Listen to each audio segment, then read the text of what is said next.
in the crowd in front of us. Good crowd here at Chelmsford. They've been trickling in all afternoon really with the double header, but lots of the seats now populated. A few more spectators still making their way around the back of the ground. As Snater is in to Donald, and that one just flashes off the pad and into the offside. No run. Got a fairly pedestrian 20-ball half-century on Friday night, and Aaron currently possesses the top 5 fastest half-centuries for Derbyshire in any form of cricket, including that remarkable 13-baller at Chesterfield last season against Yorkshire, who were fairly abject, I think it's fair to say, and they don't like coming to Chesterfield. They've lost 6 times in a row there. There's a nice breeze just blowing its way across the commentary box as Snater is in. That's lofted away into the leg side by Donald. It'll be chased by Mulder, who picks that one up as they trot through for a couple. Yeah, Mulder's one of those players who might be able to tell the rest of the Essex team. Well, there's plenty of video footage these days, isn't there? But obviously, having played at Leicestershire for a couple of years, he will have come across most of these Derbyshire players a number of times. Derbyshire seem to play Leicestershire every other week, it seems. 6 without loss as Snater is on his way in, and he was trying to sweep that one away was Donald. He gets struck on the pad. There's a half-hearted appeal from the Essex field at the end of the over. 6 has come from it for Derbyshire. Yes, that would have gone an awful long way. It would have been hitting into the wind, of course, but it would have gone a long way. He put everything. I'm surprised he didn't put his back out. I certainly would. Had I been asked to do that. It's going to be Charlie Bennett, isn't it? Saw briefly on the telly in the game against Hampshire, I think, and he bowled nicely, didn't he? He did, yeah. He picked up 3 wickets as well on Friday night at Ken. Is still young, still learning the game is Charlie Bennett, but he's taken some key wickets so far for Essex during this tournament.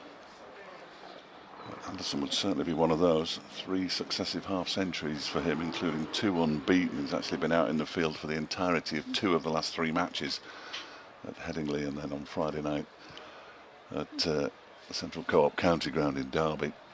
And he's got quite a lengthy run-up as he comes into bowl to Martin Anderson, who takes the customary steps towards him and he just clips it up to mid-on. There's a shy at the stumps. Anderson gets through for his first run, 7 without loss. Derbyshire. Some people get alarmed when they see Martin Anderson do that, but he does it in red ball cricket as well. Just trying to put the bowlers off their line. I think he's an interesting man to interview. Is Martin Anderson.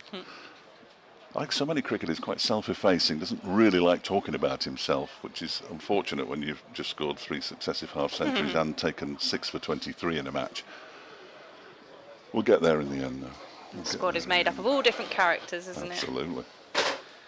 Here is Bennett again from the Graham Gooch end, bowling to an Aaron Donald, who goes back and tries to force it out into the offside, but straight to the man fielding at extra cover, who I'm fairly sure, and he's just turned around to help me out, is Matt Critchley. Slightly more hair than I remember, but he's rocking the mullet these days. Who isn't? Well, I'm not, obviously, but yeah, very much a fashion statement from Critch, who's a member of the Derbyshire team that went to finals day, the only one that's ever done it. Bennett's in. There's an attempt to scoop it there from Donald and he misses it. The ball goes straight through to wicketkeeper Michael Pepper. There wouldn't be too many players left in this Derbyshire squad that he would have played with. A lot of turnover. I guess they don't. These teams don't play each other a lot either, so they Wayne Madsen, I think. Yeah. But he's played with just about everybody. He's 42 years of age now, Wayne Madsen. Been at Derbyshire since 2008. Remarkable. Bennett bowls, short one. That's pulled into the leg side by Anderson. He's got it in between the 2 fielders out there on the boundary as well. It wasn't Anderson at all. It was Donald who picks up a boundary. They're fairly easy to distinguish. One's got black gloves, one hasn't. And I watch them every week. It was a nicely played shot. I don't think there's much, it would appear, in the wicket for the bowlers banging it in halfway down. Derbyshire's bowlers should take note. 11 without loss. Bennett is in, and this one's lifted out into the offside, out towards extra cover. That's gone an absolute mile into the wind and almost took out a gentleman in a pink shirt. Out towards the scoreboard. And the hospitality boxes away to our right-hand side. The first 6 of the match, and it's 17 without loss now. And unsurprisingly, it's gone to an Aaron Donald. Good heavens. He's hit that an absolute, into the wind, an absolute mile. It's probably the same size playing surface as Derbyshire, so they're not in, it's not an enormous playing area, but it's big enough. What's Bennett's response going to be? It's a full-length delivery that is driven down the ground for a 1-bounce 4. So 10 off the last 2 balls of the over for an Aaron Donald. 21 without loss after 2. And 15 runs come off the first over from Charlie Bennett. When he got into the 80s, obviously he got out for 84 on Friday night. I am certain he will score a very quick 100 at some point in his career. And he said, well, you just can't think about personal milestones. You just have to keep going. And off the last 11 balls that he faced, he scored 34 runs. So he was obviously taking an enormous amount of risk on Friday night. I think they can really put the pressure on Essex here with that kind of batting. Essex will want early wickets. That was the difference for them on Friday at Kent when they picked up their first win, was those wickets in the power play, limiting some of those big hitters in the Kent top orders. Snater's going to begin his second over. Attempted ramp, he's got that one away. Has it bounced all the way for 6? Which side of the rope did it bounce? It went for 6. Well, there we go. Statement of intent from these Derbyshire batters very early on. And Anderson said, hang on a minute, I want to get involved in this big hitting action. Over the shoulder, scooped away. Very handily signalled 6, I noticed, by Matt Critchley. That was good of him. 27 without loss as Snater is in. That one's clipped into the leg side. Quick single as it's fielded by Bennett. That brings Donald back onto strike. Scored more quickly of the 2 so far. I think his strike rate this season over the whole competition so far in the first 4 matches is something like 260, which is ridiculous, really. Because he was helped by scoring 19 off 6 and 10 off 5 in his first 2 innings when he, by his standards, pretty much failed. Donald is on 20. Snater just making his way in now. And that's up in the air. He hasn't got a lot of distance on that. Who's going to get under it though? Pepper's saying mine. I think he might have misjudged that. No, he's going to get there. He's almost had to run all the way down the wicket to get there as Michael Pepper, the wicket keeper. Hard one to judge. It went high. It stayed in the air for a while, but Essex get their first wicket and Donald departs for 20. Derbyshire 28 for 1. What a fine catch that was from Michael Pepper. Blimey, he's run nearly 30 yards to catch that. At one point he was readjusting his helmet. Then he was just making sure his gloves were on properly. It was a superb catch in the end. Paul Walter was probably the nearest fielder to it, but Pepper was right to just say, no, I'll have this one. I think Paul Walter would have been more than happy just to make way. And Aaron Donald goes for 20 off 12 deliveries. A blow for Derbyshire, but brings out one of the man he opened with last season, Caleb Jewell. Just having another look at that. There he is, readjusting his helmet, making sure his gloves are all right. Takes the catch and tumbles over. Superb effort from the wicket-keeper. And a big blow for Derbyshire. And a big blow made by Shane Snater. Really good catch that. The more you look at it, the better it gets. He throws the arms out to say, this is mine. He readjusts the helmet. He's still watching it in the air. He still has to dive forward to make some ground and then hold on to it as he hits as well. Yeah, really good catch. And you can just see Vian Mulder in the corner of the shot who's thinking, do I need to help him here? Do I just stand out of the way? Anyway, Snater picks up the first wicket of the match. Caleb Jewell comes to the crease to join Martin Anderson. And it will be Jewell to face. The Snater is in, or he's played that one to short third. Picked up by Critchley. It's not the best of times, Caleb. Just did get a half century against Leicestershire, but only 4 on Friday night in Tasmania. Big Bash winner with Hobart a couple of years ago.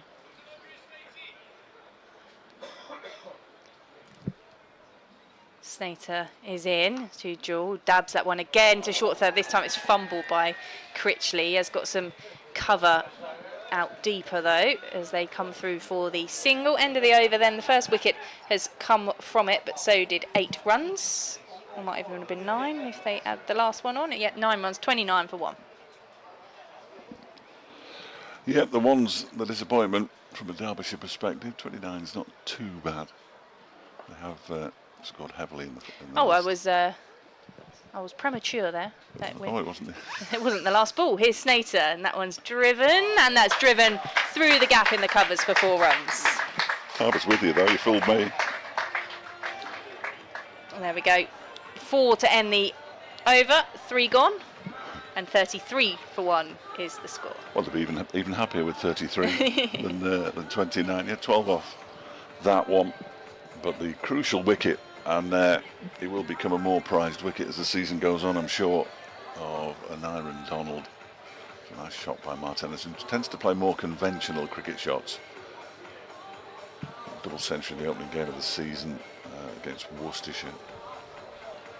And he's got another century to go with that in the red ball game. And as I say, 3 half centuries in the last 3 matches. I didn't recognise one of the umpires, and my apologies to Mark Newell for not recognising. James Treadwell is the other umpire. He's standing at square leg at the moment, so Mark Newell is at the Graham Gooch end. Zaman Akhtar for the first time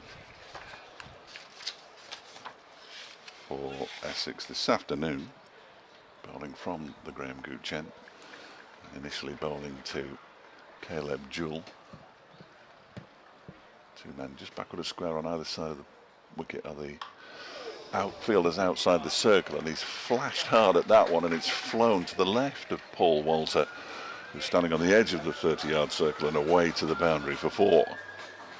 Out to sort of backward point, that kind of region. There was a fielder out there, bless him, Noah Thane, but he was never going to get anywhere near it. It raced off the bat. 37 for 1. Here comes Zaman Akhtar again to Caleb Jewell, who just gets up on his toes and pushes that out to point. No run. Dot balls like gold dust. No, the umpire's telling Zaman Akhtar his follow through can't be down the middle of the pitch. Which it can't, of course, but we don't need the umpires getting involved at this early stage. Just let them get on with it. Pitch looked pretty good to me when I was out there for the you've toss. been down there, I've got haven't no idea. Victoria, people ask me all the time, what do you make of the pitch then?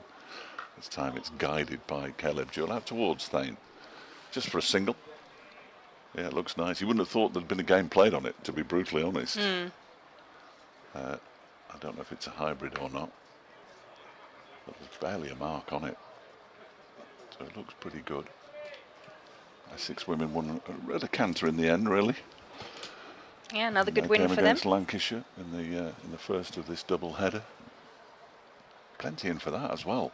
There was a good crowd for the first game, which started quite early, didn't it? 11:30.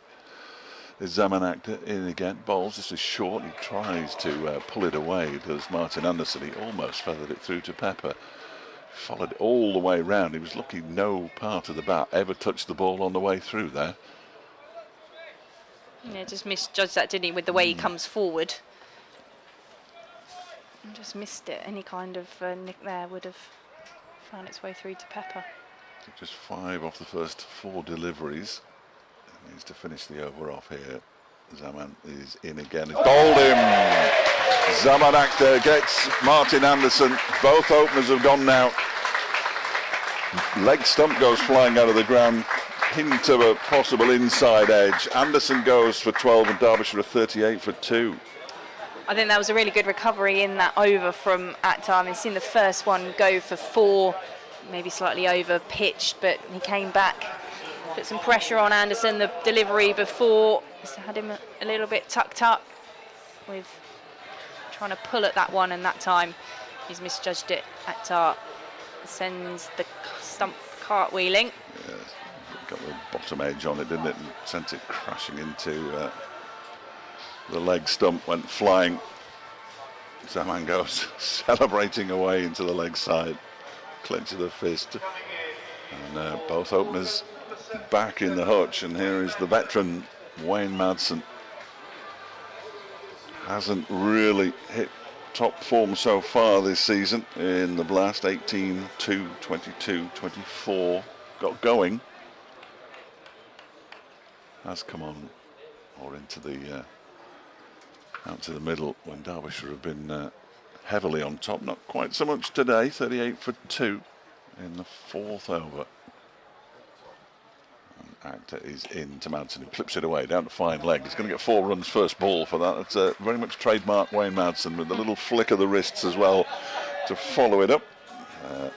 42 for 2 at the end of the over. 9 from that one, but more importantly the wickets in successive overs. And we all know, although I have no evidence for it, if you lose 3 wickets in the power play, you can't win a game of T20 cricket. And was it 194? Derbyshire haven't scored less than so far in the T20. Yeah, honestly, Victoria, it's bizarre. 197, 194, 230 and 234. 234, the highest score they've ever made in T20 cricket. 231 was the previous best. Snater's going to continue, which we have seen so far in the T20 blast. He bowls 3 very early on, and then we just get that 1 further down the overs. He just wants to move Walter a bit finer at short third, and that's where the ball has gone. He wasn't fine enough because it's gone all the way for 4 runs. He's got away with one there. Caleb Jewell played it very tentatively indeed, and it races to the boundary.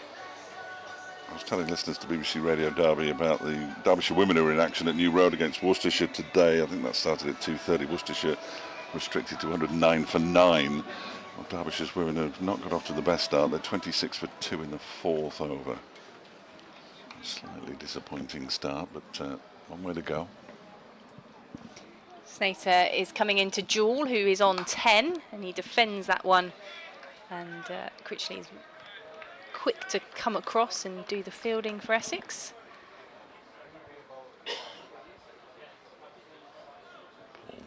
No, it's not Paul Walter. Mulder is getting ready. I've mistaken those twice. Those 2 twice already today. And Paul Walter's 17 foot tall. Yeah, in comes Snater, and that one is played to Mulder at mid-off for no run. It's a beautiful shot. If you're into style, I think runs are more the currency at this stage. Difficult to know what a good score is on any given pitch. That's why I was quite surprised when Derbyshire decided to bat first away from home. Snater into Jewell. He's absolutely smashed that one through the offside away for 4 runs. And that brings up the 50 for Derbyshire. 2 wickets down. Jewell is on 14 and Madsen is on 4. Caleb Jewell had a stellar season last season, 1,000 runs in the championship. He was the leading run scorer in all formats for Derbyshire, but a slightly trickier start this season. Snater is into Jewell on the back foot this time, just dabbed out into the offside. Picked up at close range from Critchley. Essex just chucking the ball around, keeping things moving. It's not going to rain, is it? I hope not. It sort of looks quite overcast all day, hasn't it? And we thought it might be threatening in the women's game, but it seems to have stayed off. It's quite humid still, yeah, it is. Even though we haven't got the sunshine directly on us. Snater's making his way in for the final ball of his over to Jewell. Just again plays that one square with the wicket into the offside. I think Madsen wanted the quick single, wasn't there. So at the end of the 5th over, Derbyshire at 51 for 2. So we've got 1 over left of the power play. I'm going to bring in BBC Essex's James Patient to join you, Dave. And shortly we're going to be joined by Essex bowler Sam Cook as well. Brilliant, brilliant. Thank you, Victoria. This is quite the shuffle going on here. Yeah, Derbyshire will be satisfied, I think, is about as best as I can suggest they'll be, with 50 runs on the board after 5 overs. I mean, they'd be satisfied with 10 and over through to the finish, but it always gets a little bit trickier to score runs when the power play has finished, which it will be after Rian Mulder has bowled the last of the power play. Comes in now and bowls to Madsen, who takes a step towards him. It comes off his pad. Now then, they've gone through for a leg bye. There was a little bit of hesitation there, but in the end, they get through. James, how are you? Afternoon, Dave. Yeah, not a bad start for Essex. A couple of early wickets, and I'll be pleased to see the back of both the Derbyshire openers, who've been in pretty decent nick. Yeah, no, they've been key to the big totals. So I was asked in the build-up to the game, if they fail, somebody else has to step up, and that is absolutely the way. Matthew Montgomery, Ross Whiteley still to come. Amrit Basra, we haven't seen much of, but did get 11 off 3 balls against Leicestershire the other week. As Mulder is in and bowls, and that one's turned into the leg side up towards mid-on by Caleb Jewell. It's a dot ball because it goes straight to the fielder there. And Derbyshire remain on 51 for 2 with 3 balls of the power play. It's almost impossible to see this screen. It's so bright outside. So, well, I can look at that. 4 balls of the power play to go. Come on, it's not that tricky, Fletcher. Sort it out. 2 men out, backward point and square leg on the boundary as Mulder comes into bowl to Jewell, and he plays at that one. It just leaps on him a little bit, goes through to Pepper. He wasn't trying to play any kind of extravagant shot there. He just has a little walk into the leg side, readjusts his helmet. That catch by Michael Pepper, though. It won't go down as a glamorous catch, will it? Like one of those that's hit to a fielder and he dives and catches it one-handed, but it was a superb catch. Well, caught by the wicket-keeper at mid-on. He had to Make sense of that. 30 yards he had to run, probably more. As in comes Rian Mulder, that's off an edge and caught at backward point. Caleb Jewell squared up by that one, and Shane Snater takes the catch. And Derbyshire, well, in a little spot of bother here. They're 51 for 3 now, and their top 3 are all back in the hutch. Yeah, fairly simple catch in the end for Shane Snater, one of the best fielders in his Essex side. He wasn't going to drop that. And Mulder picking up his 4th wicket in this season's T20 blast. And Caleb Jewell will be bitterly disappointed there. Just sort of squared up really by the South African. And Essex, as the sun comes bursting through the clouds above us, in an excellent position. Still inside the power play, taking 3 Derbyshire wickets. Sam Cook's with us. Afternoon. Oh, How are we doing? You alright? All right. Afternoon, Sam. All right. Good to have you back with us. Good start for Essex. Nice to be back. Yeah, very nice start. Obviously, always good to pick up wickets in the power play, and especially the form that the Derby opening partnership have had, to get rid of those 2 really key wickets early. So yeah, boys will be very, very happy with that start. There's just 2 balls left of the power play, and Matthew Montgomery comes out to bat. 10 innings, 10 double-figure scores. The only man in Derbyshire history to do that in white ball cricket. That should do for him. And that one really pops. And it takes the bottom hand off the bat and gives it a bit of a ring, because he might just have caught a bit of his glove there. There was definitely bat involved because you could hear it, but there's been a couple that have popped. You probably enjoy that. Yeah, I know. I think pitch that's had a little bit of cricket on it coming in, slightly different to the first game we had here, so there should be a little bit more assistance for the bowlers, but Vian can, when he bends his back, he can get it through. So yeah, showing a little bit of lift off the pitch there, and yeah, good signs for the seamers early there. As a result, Paul Walter's gone into slip and Matt Critchley's gone into short third man. Final ball of the power play then. He's looking for a wicket maiden to complete the power play, and he gets one. There was a leg bye at the start of it, and then 2 dot balls either side of the wicket of Caleb Jewell. 1 run from the over, end of the power play. Derbyshire 51 for 3, and we all know if you lose 3 wickets in the power play, you can't win a game of T20 cricket. And I've no idea where that's come from. Do the players think along those lines? Definitely, it's definitely a target of you to take wickets in the power play. I think 3 supposedly is the magic number, but I think as the game evolves, particularly in T20 and the momentum of the game, you never there's never that let up from yourself as a fielding side. But very, very important to get those 3 wickets, but more so, like you say, the wicket maiden there, the perfect end to the power play, especially at Chelmsford when we know how destructive the power play can be, and now with the sweepers out, you'd like to think that the boys can continue that momentum and keep trying to take wickets with the field spread, and particularly using the spinners through the middle is a big strength of ours. So yeah, good start. Change of end for Zaman Akhtar, bowling from the Sir Alistair Cook end. Wayne Madsen just pushing that through the covers, and they're going to come back for 2 here. It's going to be tight, but the throw slightly wayward, and they make it back comfortably in the end. Now, Sam, I'm sure a question all the Essex fans will want me to ask you: how's the recovery going with that wrist? Yeah, pretty positive, to be fair. It looks a bit more dramatic with the full arm cast than it is, but yeah, it's coming along okay. So hopefully not too many more weeks out. So yeah, I'm already itching to get back out there. But yeah, it's progressing nicely. Thank you. Good news as Akhtar comes in, bowls back of a length, and that's worked off the hip by Wayne Madsen. And goes through for 1. Shane Snater does the fielding on the mid-wicket boundary. And Sam, are you finding other ways to? Oh, Sam's just had to have a change of headset there. So we'll get Sam back Hopefully it'll work. Just a moment. Zaman Akhtar bowling nicely here. Picks up a wicket in his first over. That of Martin Anderson, the Blast's leading run scorer this season. He comes in again.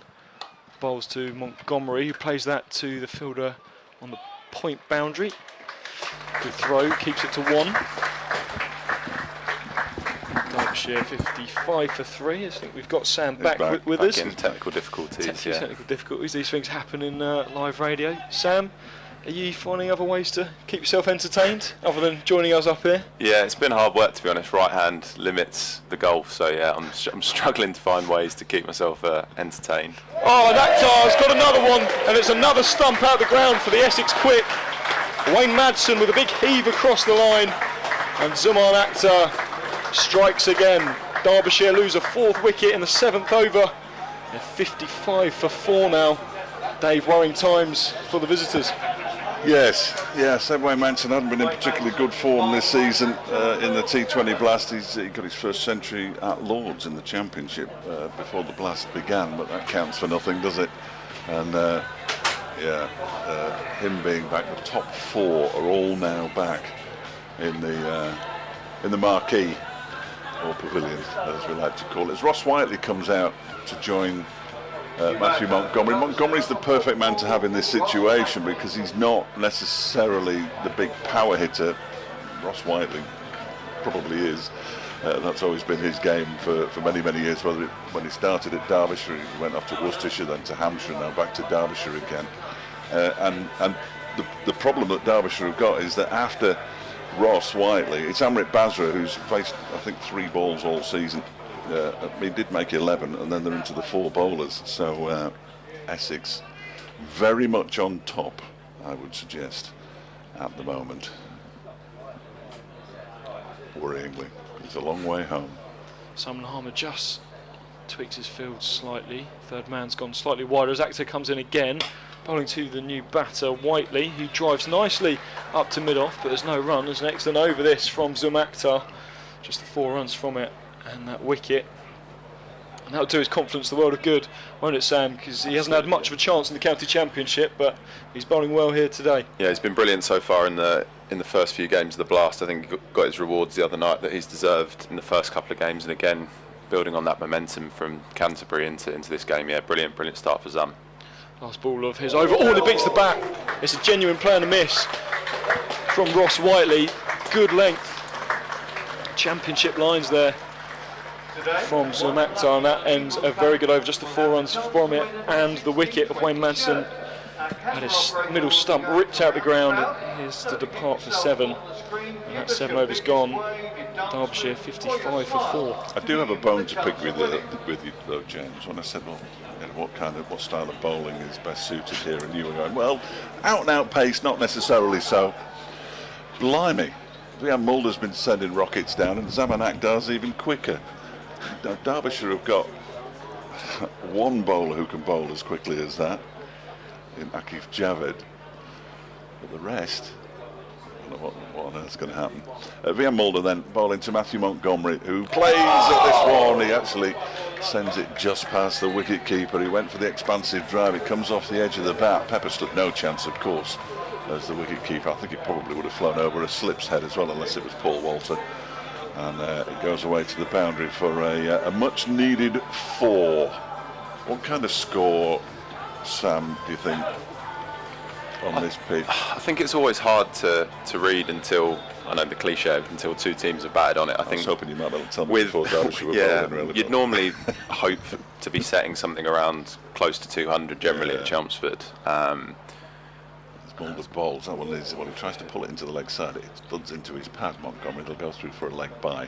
Yeah, I generally like to think here, if you're going under 10 and over as a bowler, you've had a pretty good day out at Chelmsford. But with this start, I think it's even more important when you've got the momentum on your side just to keep going. And we always say about taking wickets is obviously the best way to slow the rate. But I think, like you touched on there, with obviously Ross coming in as a power hitter, trying to get those guys in as early as possible when there's still a bit of movement there. Obviously, they're used to their sort of base being trying to hit that sort of death bowling, the style of bowling, digging out Yorkers or changing the pace, that sort of thing. So with a little bit of assistance on show, you can see there Harmy moving Paul Walter back into slip, trying to sort of more of a conventional field, which is probably a good match-up to a Ross Whiteley. Ross Whiteley's bat, it looped into the leg side. It didn't have the legs to reach the fielder out there, fortunately.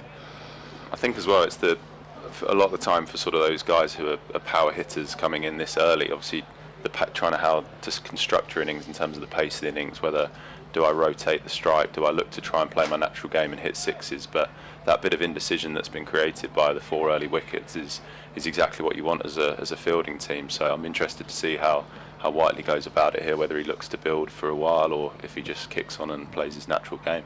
Mulder into Montgomery, pushes it up to mid-on, they go through for a quick single. They move on to 62 for 4 now, Derbyshire in the, where is it, on their 8th over.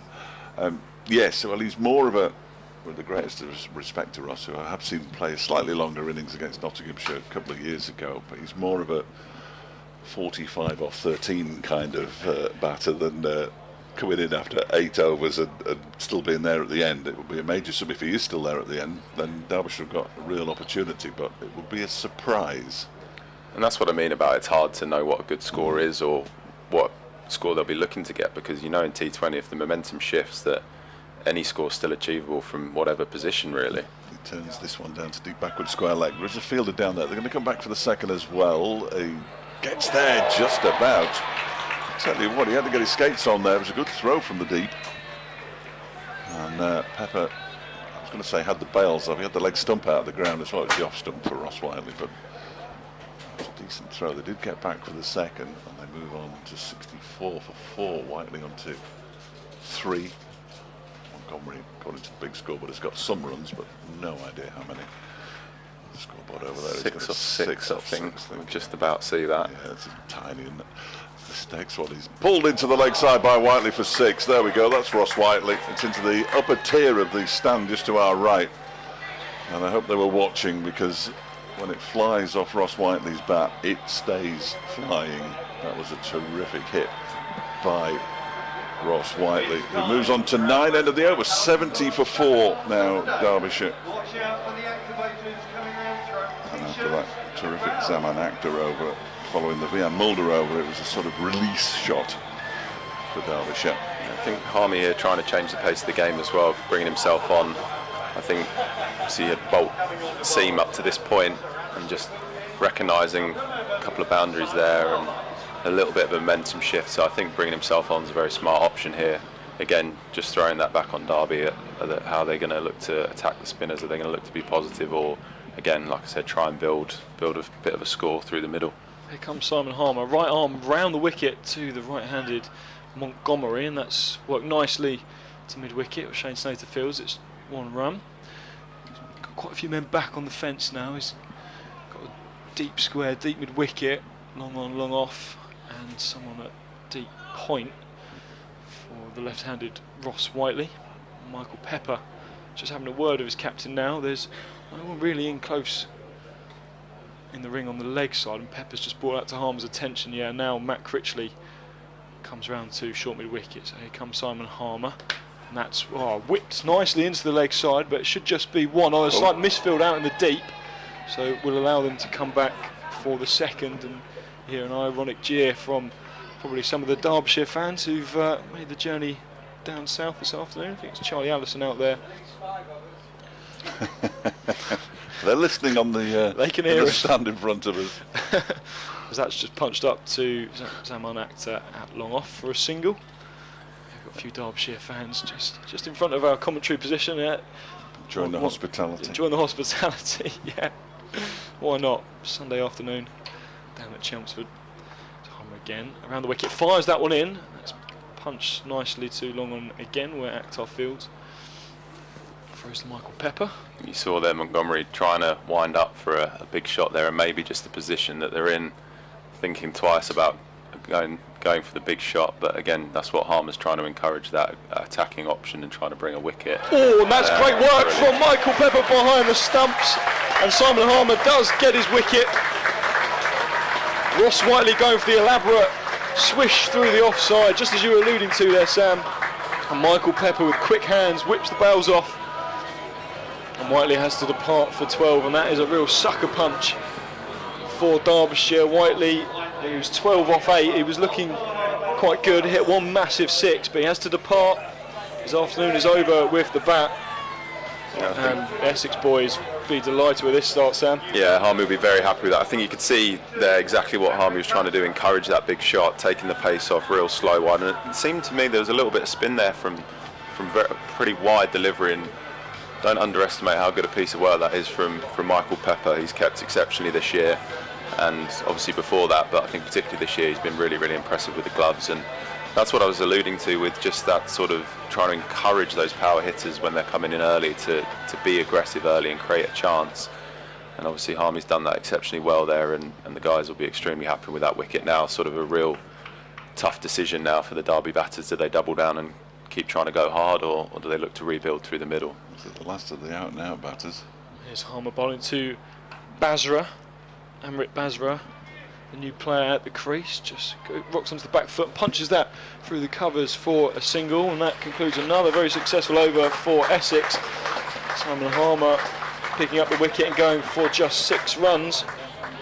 And Derbyshire all over the place at the moment, need a big partnership through these middle overs.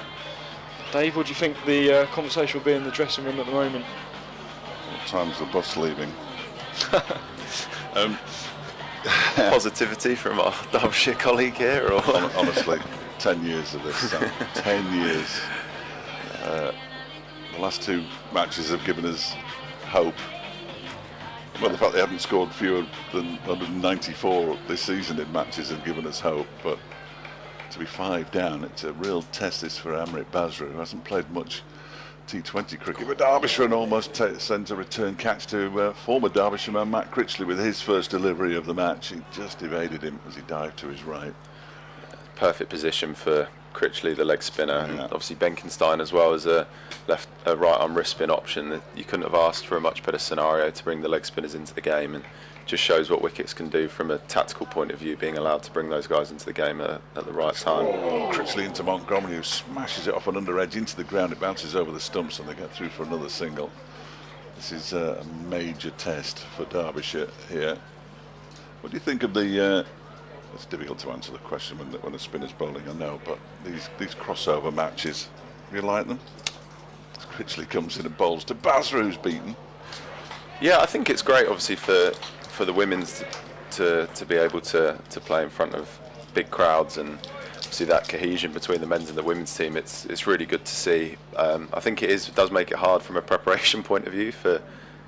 He's played a missed again there, Basra. I was thinking more of teams from the north. Yeah. Taking on teams from the south in the men's competition, yeah. because I mean Derbyshire have played here, but it was in 2002 or something under the lights in a non-ECB competition, as Basra does get bat on the ball this time, pushes it out to backward point, no run. Yeah, I think it's great. I think obviously you get used to playing against the same teams for a long time and the same batters, and for the supporters as well to see some fresh faces in. But I think it's really interesting to kind of see how the teams feel each other out with regards to that, because we haven't played a lot of cricket against Derby at all, certainly in my career. A couple of games of 4-day cricket as Basra takes one out to long on to Mulder, who fields it very well and cuts off the second. But yeah, I think it is a nice change-up. I think it's nice to have a bit of a fresh feel to it in a subtle way.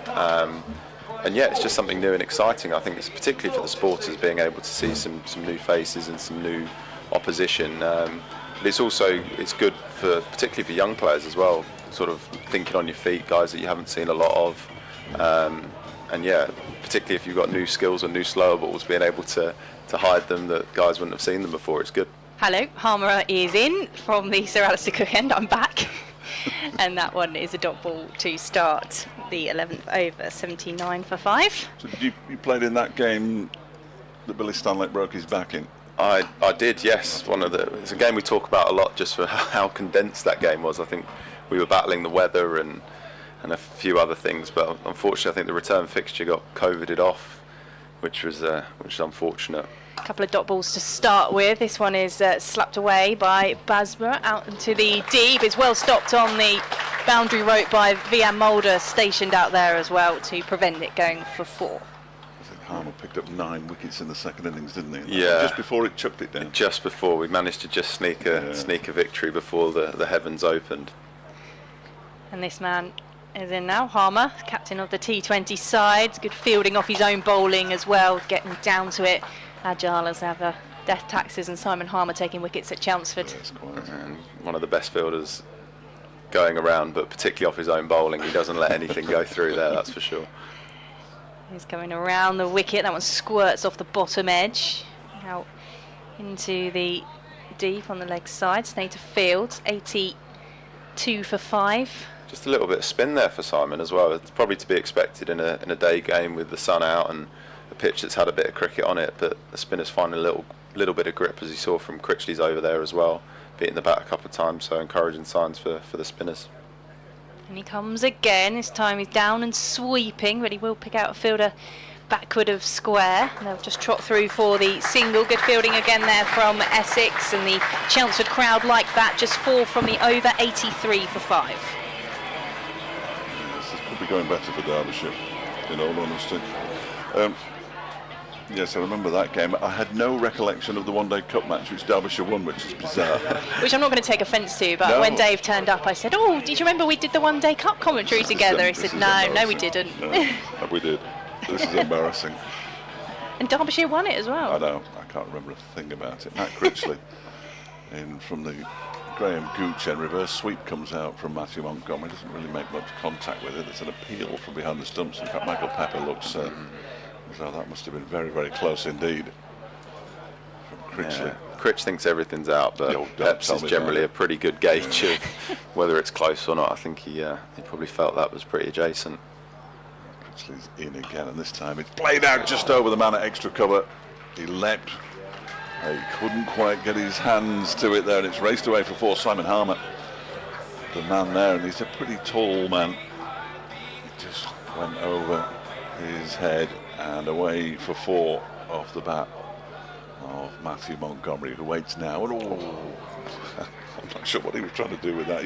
I think he was trying to withdraw the bat in the end. I'm not sure that he did. It looked like he loaded up to try and go to a sweep shot there, and Critch firing one in and having to adjust. It's a good piece of bowling there from Critchley. 87 for 5. Critchley's in again. Reverse sweep comes out. He's got it fine. He hasn't. That wasn't where he intended to get it, but it was effective because it's raced away down to the boundary for 4 more runs, and Matthew Montgomery continues this remarkable run of never having scored a single figure innings in his Derbyshire white ball career. Played 6 one-day cup matches last season, and now this is his 5th T20. Always got to double figures, the former Nottinghamshire man, as Critchley bowls to him, and he lifts this out towards a very wide mid-off, deep mid-off. They're coming back for the second. Basra is quick, but it's Montgomery who has to be quicker. Pepper again takes the leg stump as he removes the bails, but they do get back for 2 more, and they move on to 93 for 5. That's good work there from Benkenstein out in the deep, getting round to it. It's the other problem with not seeing these teams regularly is as Critchley comes in and fires that one in, it's pushed out backward square on the offside. for a single sliding stop there by Charlie Allison is that I don't recognise the players just by the way they run. Leicestershire players, I could tell you every one of them by the way even by the way they stand, because Derbyshire play them so often. We don't venture down to these parts, being in different divisions in red ball cricket and not playing in the T20. I'm seeing these players for the first time, some of them. How much would that have changed the analysis, Sam, with the teams you play often? Presumably, you know a lot about the players. How much would that have changed the prep for Essex? Yeah, I think you'd probably have to lean on the analyst a little bit more than normal. Obviously, you play against the same guys and kind of know the nuances or the subtle sort of cues you get from the batters. So, yeah, I think Jack, the analyst, has had a busy week this week. So, yeah, I think the guys will have sort of lent on him an awful lot more than maybe normal. The first delivery from Luke Benkenstein from the Sir Alistair Cook end has been launched away for 6 by Montgomery. Quite quickly there. A good piece of batting there, obviously, to put the bowler under pressure early in the over with the boundary, which is I think what you saw him do in the last over, trying to get his boundaries out of the way early in the over and really put the bowlers under pressure. Benkenstein in for the second ball. He tried to do it again. He skied it, but it's going to drop short.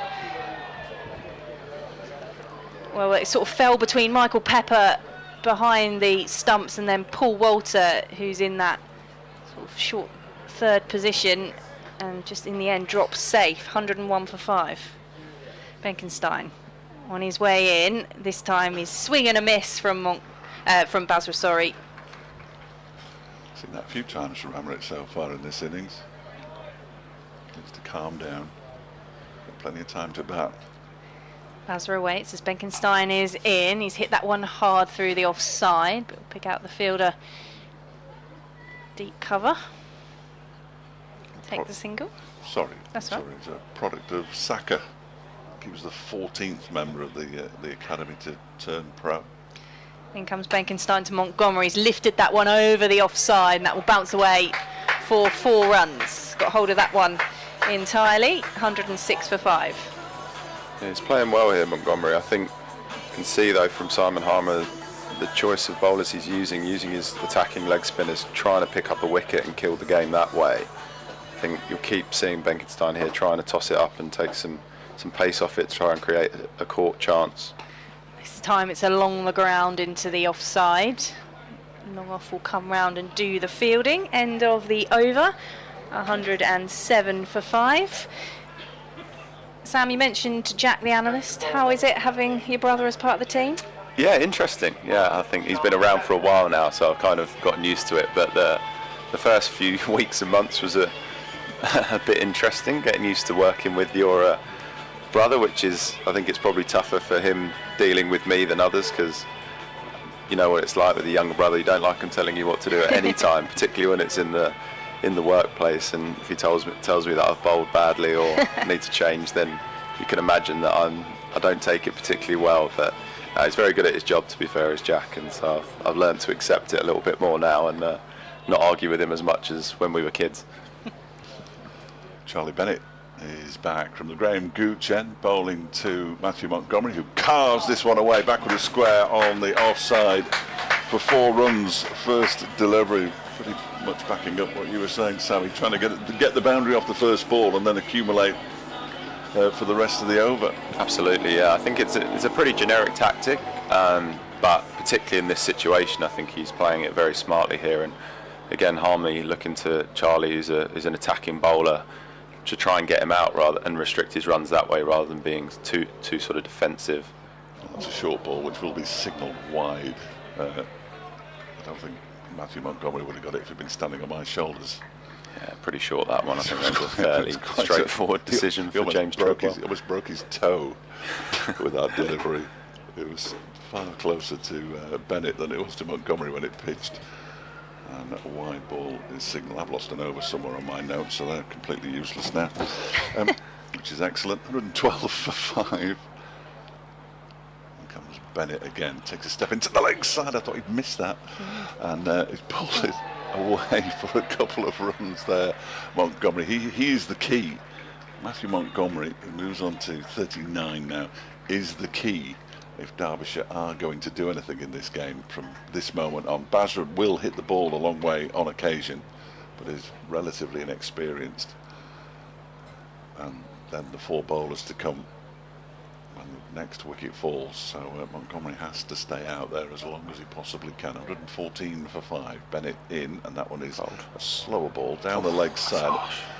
They're awful. The bowlers get nothing. I mean, yeah, again, no, I'm with you. I think the thing that we struggle with, particularly at times, is there's been a change of rule with regards to for the leg side. You get the furthest point from where the bat's heel's been, but it tends to be relatively inconsistent in how it's applied. I mean, to be fair, from this angle, I can't quite see there. No, so, yeah, it is frustrating, particularly when then you have to bowl another couple of balls, which isn't ideal. 15 for 5. Bennett bowls. Bennett doesn't get hardly any of that. Sounded like he'd broken his bat as the ball goes out to Paul Walter. Picks up. Good from Bennett there, just managing to get Montgomery off strike, which is another. If you're not trying to take a wicket, can you get the set batter off strike and bowl at the other guy? It's a simple tactic, but trying to find at times the best way to get a batter that's obviously playing well and has momentum, trying to get him down the other end, which is another important T20 tactic. And you can see here Bennett bringing fine leg up and sending that long on, just encouraging Basra to try and maybe play a scoop shot or something more aggressive that might bring a wicket, which is smart from young Bennett. 7 off 11 for Basra as Bennett bowls 2 minutes. Driven straight to Paul Walter at backward point. Basra goes and Derbyshire lose their 6th wicket in the 14th over. They're 116 for 6 now. That's a hugely disappointing way for Amrit Basra to perish.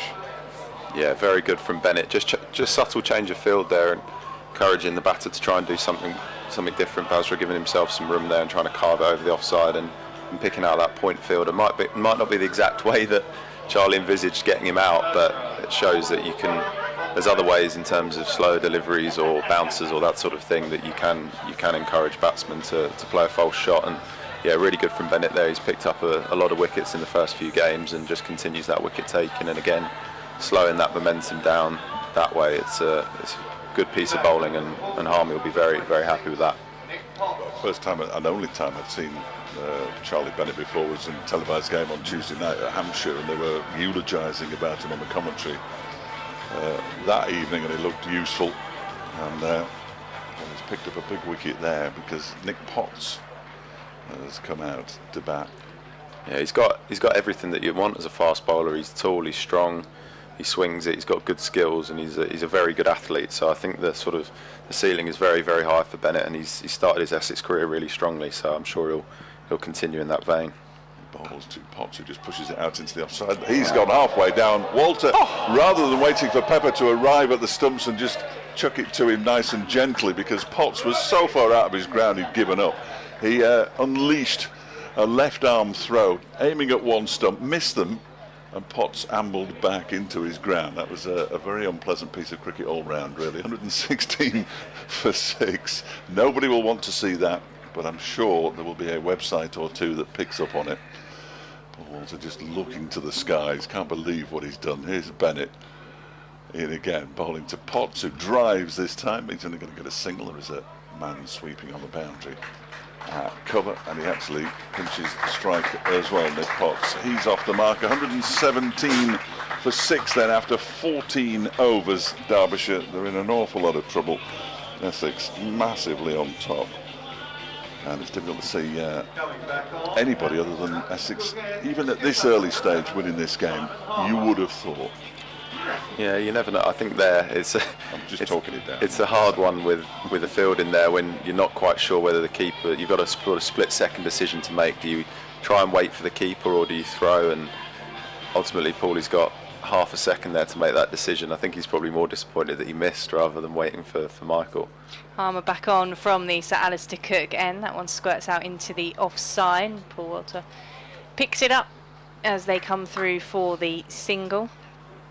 So we've had 6 wickets to have fallen. First wicket, great catch from Michael Pepper, running almost the length of the wicket to catch off the bowling of Snater as Harmer is on his way into Montgomery. Clips that one into the leg side along the ground. They think about coming back for 2. The second run isn't there. Good fielding from Shane Slater to limit Derbyshire. 119 for 6. Couple of wickets for Zumaktar. Bowled both of them. And Vian Mulder getting in the action as well as Harmer is in. And that one comes off the bottom edge of the bat into the leg side for Potts. Harmer has 1 wicket to his name, the Essex captain, stumped by Michael Pepper.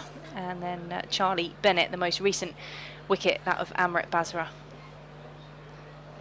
With Derbyshire 120 for 6. Harms coming in around the wicket, full toss, which is volleyed up towards long on. Comes through for a single. Zumaktar does the fielding. 121 for 6. It's getting down to the batters who've had 1 go this season. That was in the opening game of the season, I think. So not much batting. In comes Harmer. Potts is driving into the offside. They'll come back 4-2 as the throw comes in from Mulder in the deep. I think Potts can bat. Well, Ben Aitchison got a century at Lords as a night watchman, but Nick Potts is, when he goes back to play club cricket, he quite often bats high up, and he's open for the seconds as well. Harmer into Potts, and Montgomery just has to jump out of the way of that one at the non-striker's end. Comes through for the single. Harmer is ever getting through those overs quickly. 124 for 6 at the end of the 15th, and I'm going to swap with James Patient. Yeah, he shapes up nicely from what I've seen here, Potts. He hits the ball hard. Yes. From just the first few, you think that's one thing you look for is when he's taking his singles, he still hit the sweepers really hard, and he seems to have a good technique. So, yeah, I think promising start from him with the bat. He was the first of the 2 night watchmen they sent out at Lords, and then they lost another wicket, and they ended up the day with 2 night watchmen. He was out for 30 odd the next day, and Aitchison went on to make his maiden first-class century. That's what dreams are made of for us night watchmen. Absolutely. Keeps you going through the tough times where you miss one. And he picked up 5 wickets in the first innings. I ended up interviewing him just about every night. Run out of questions. Critchley from the Graham Gooch end, cut away by Potts. He's going to get 4 for it, you know. He's hit that really well. Just as you were saying, Sammy, he does hit the ball hard. Just leant back, cut it away, backward a square on the offside, and it was hit sufficiently hard that Zaman Akhtar couldn't get round to cut that one off. So a useful boundary, a welcome boundary. Potts moves on to 10, and he plays the next ball back to Critchley. The crowd enjoyed it. They thought it was a catch. It wasn't. 128, unfortunately, but 128 for 6. As Critch is in again, and this one is he almost tries to hit that too hard and plays it straight to Simon Harmer, who's feeling an extra cover. Sun has disappeared for the time being. As Critchley's in again, and this one is pushed out into the offside, just for a single out towards Akhtar. So Potts moves on to 11, 129 for 6. Victoria was asking how many of the Derbyshire players will have played with Matt Critchley. Nick Potts would have been around the club, certainly, coming through the ranks. I'm not sure he ever played with him. As Critchley bowls, really fires that one in. Montgomery drives it out into the offside and picks up 4 for it. He might not bowl quite so quickly in future. That really was almost medium pace. Yeah, he's been working on his seamers, Critch. I didn't expect him to use it too much, but I think what you can see there, though, is that particularly at Champs, the outfield is so fast. If you beat the infield, you do get value for shots. So it's sort of a low risk way to keep that scoreboard ticking over. Montgomery, that one's down the leg side, so that'll have to be bowled again. 134 for 6 with the wide. That's the 10th run off the over. A couple of 4s.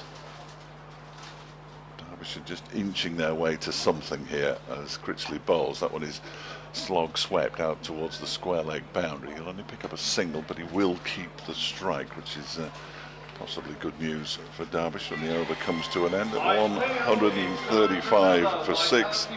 There's going to be people getting very excited about some very poorly made free t-shirts in a minute as the scatter blast gets underway. They do it everywhere. You don't want one, Dave? No, no. Well, they don't. Come up here. Funnily enough, they don't do them in my size, but yeah, I can't quite get.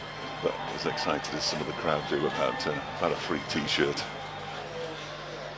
Simon Harmer, it's going to be from the Sir Alistair Cook end around the wicket. He goes to Matthew Montgomery, who just works him up to long on for the single. Sam, you mentioned the last over life as a night watchman.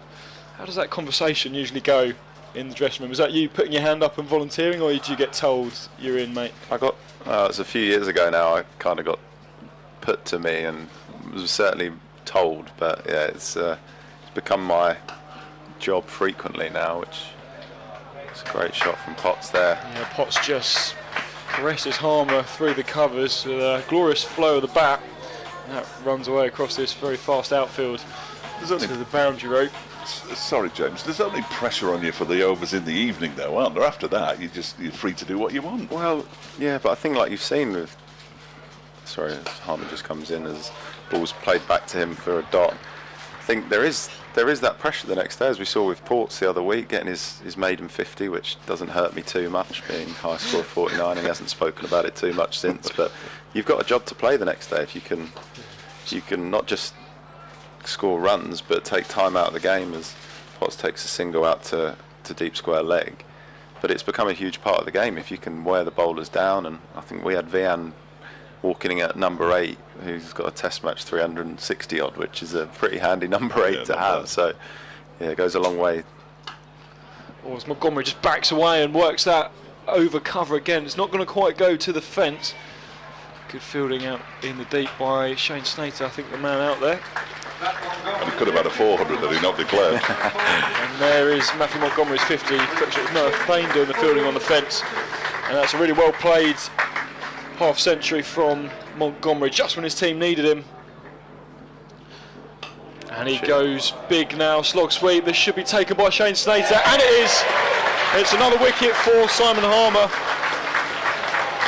And Matthew Montgomery will have to depart for a very well made 50 from 30 balls, but he looks to go big and slog sweep Simon Harmer, and you do so at your own peril.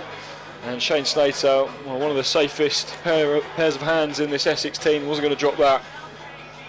And that's another little setback for the visitors, just as they were looking to rebuild, post a respectable total.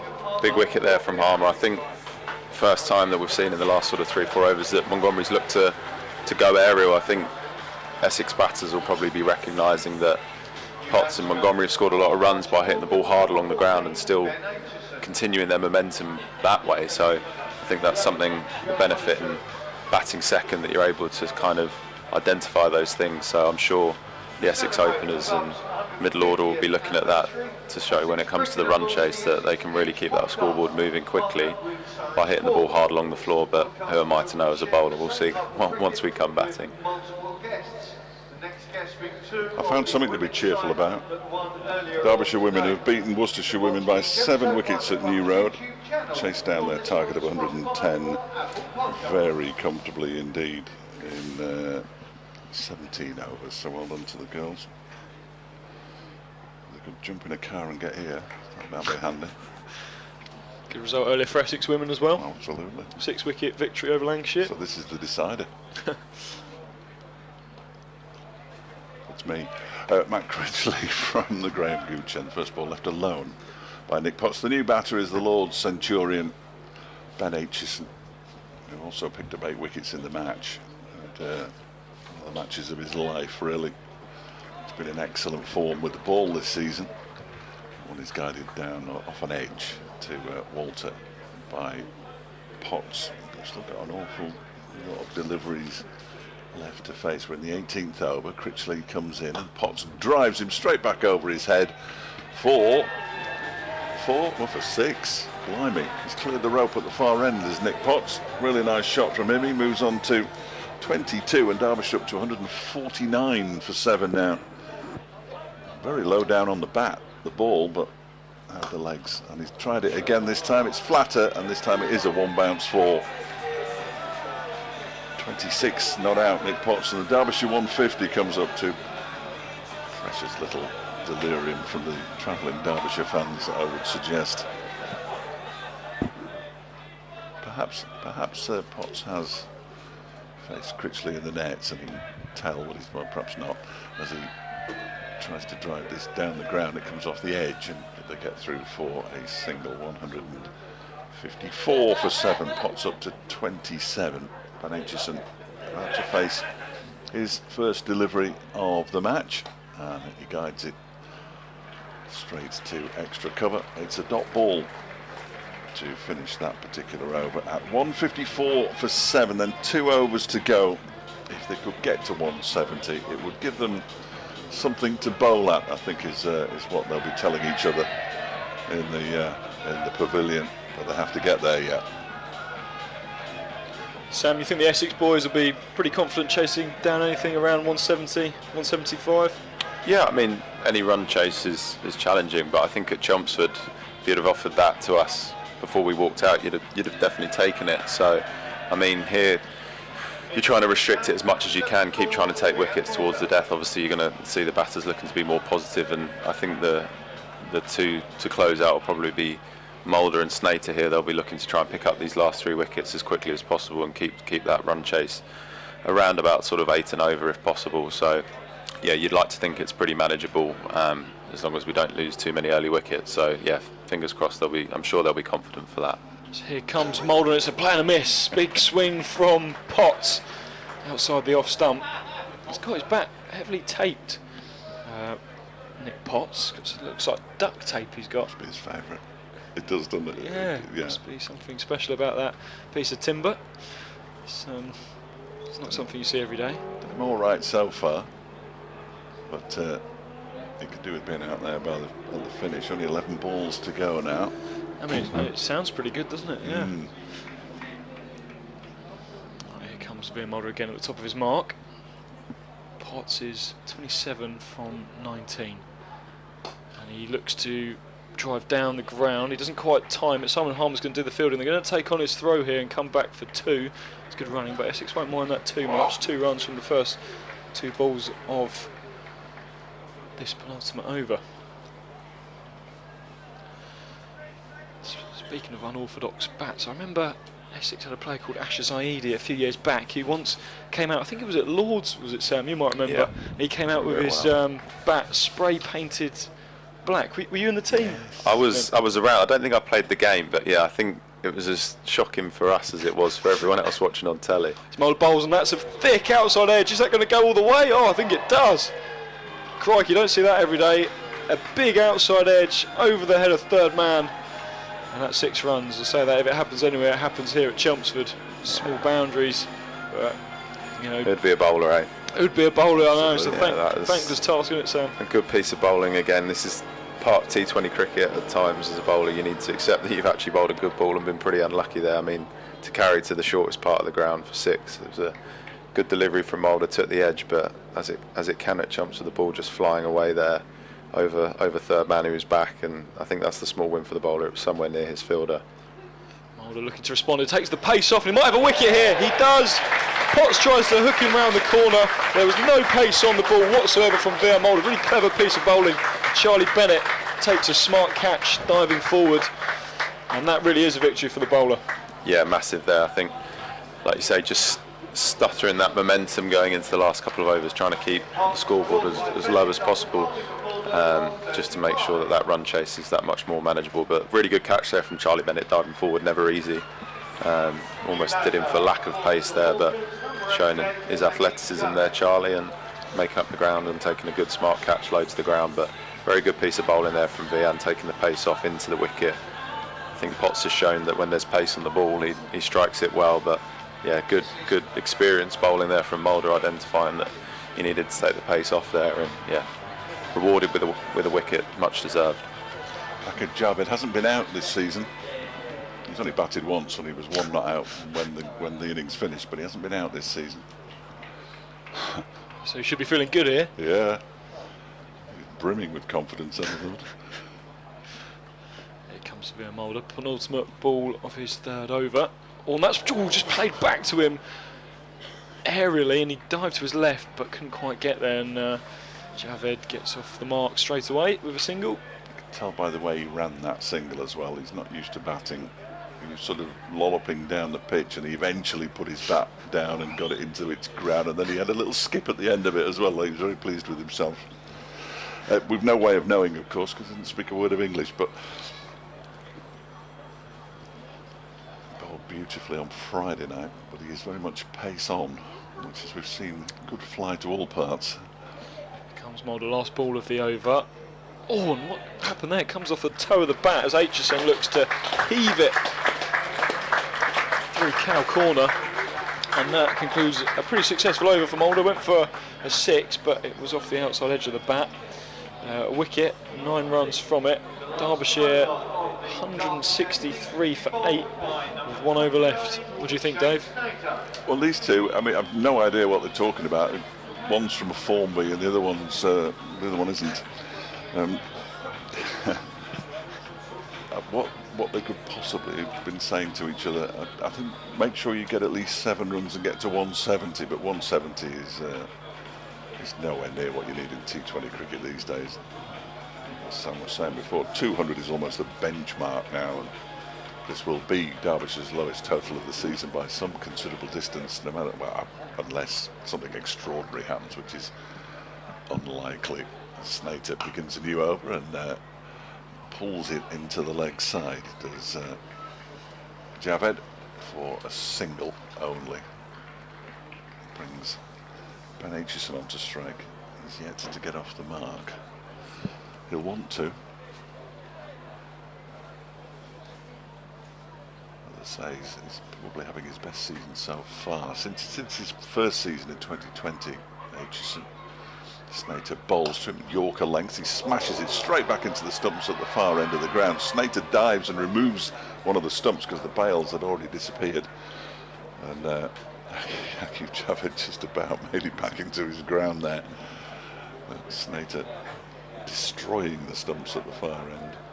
But it's another dot ball. There have been too many of those for Derbyshire's liking. They're going to have to bowl exceptionally well here. On the ground, I don't think too many of them have bowled on over the years. As Snater with 3 balls left, bowls a no ball. He actually ducked underneath it, did Ben Aitchison. It clearly slipped out of Shane Snater's hand. Aitchison fortunately was able to duck underneath the beamer as it went through to Michael Pepper. It's a free hit. Imagine how many free hits Ben Aitchison's had in his T20 career. Not many. What can he do with it? Snater will stick it in the block hole, I would imagine, won't he? I'd hazard a guess. And he comes, he does exactly that. It's hacked out into the offside for a couple of runs here. Javed will get back for the second comfortably enough, but that's exactly where he put it. Derbyshire move on to 167 for 8 with 3 balls to go. I miscalculated.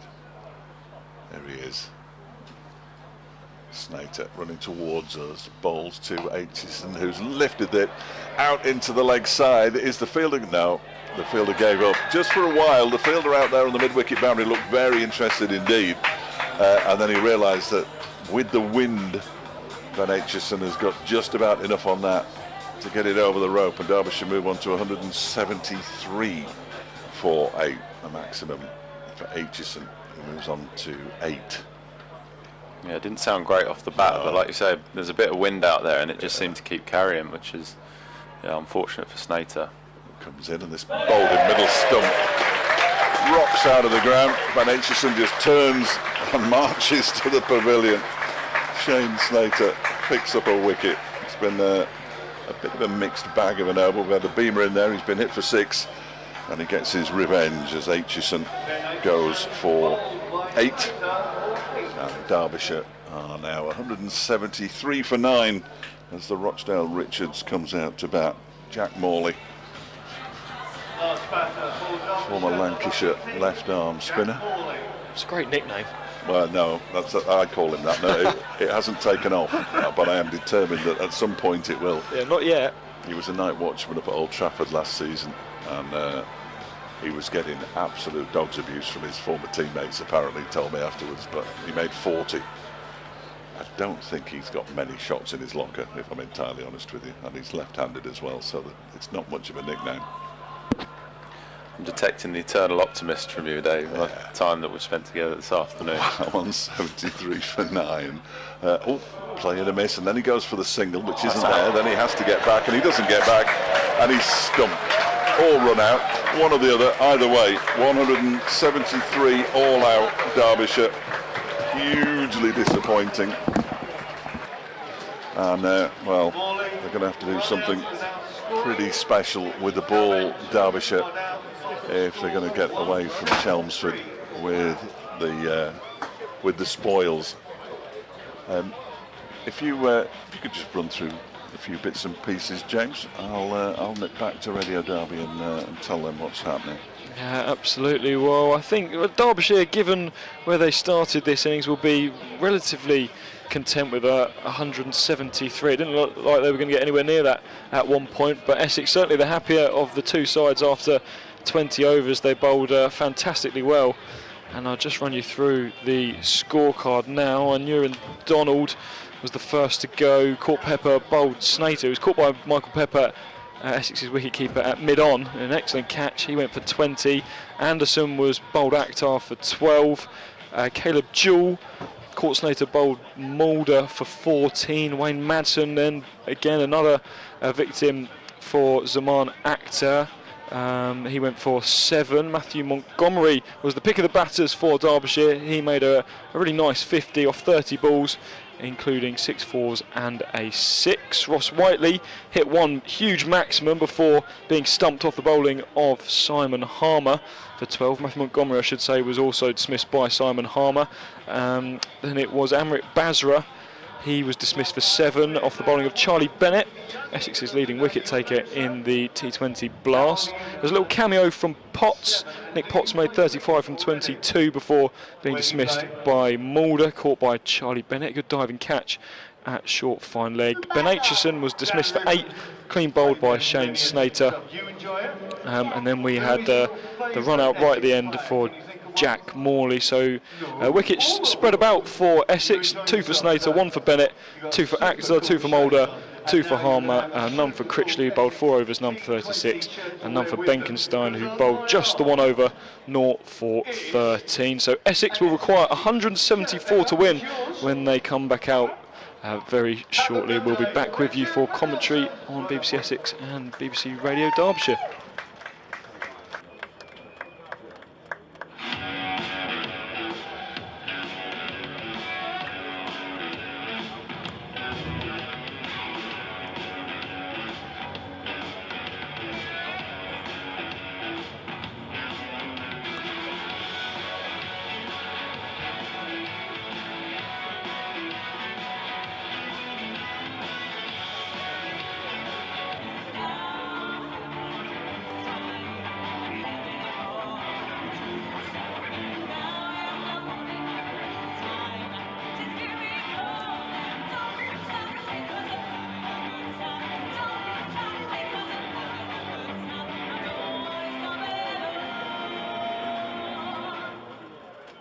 Essex was the county that every other player wanted to be a part of.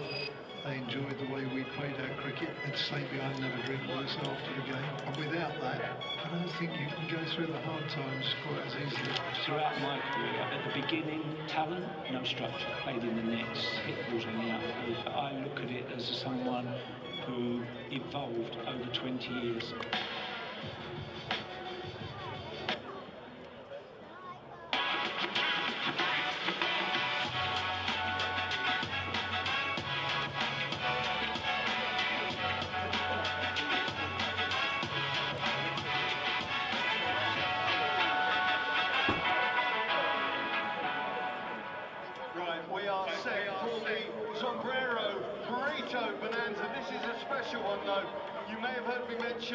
Earlier, we've got the Hopcroft Cricket Club with us today, who are sharing their 150th anniversary.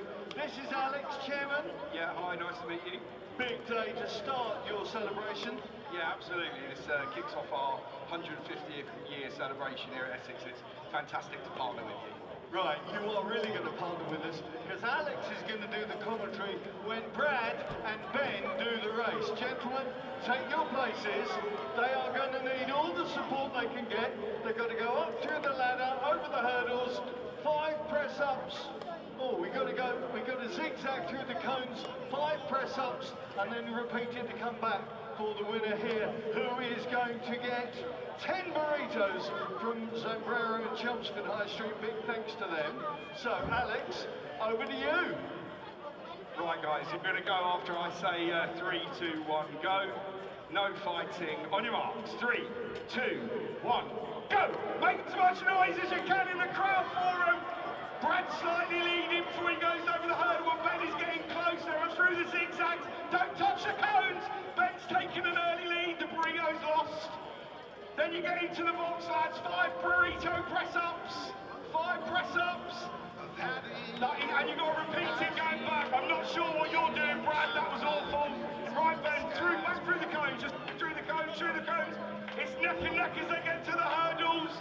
Over 2, 3, and then it's close. Who's going to win? Who's going to win? Oh, it's Brad. Shippy's taken a fall, but Brad wins the burrito. Brilliant commentary by Alex. Here you go, mate. You have got 10 burritos waiting for you at Zambrero and Chelmsford. I'm sure you're going to share at least one of them with him. Let's hear it for our contestants, and big good luck to Hotcroft Cricket Club for what will be a very special season. Thanks, Alex. Thank you so much. Have a good day, everyone. Well done, guys.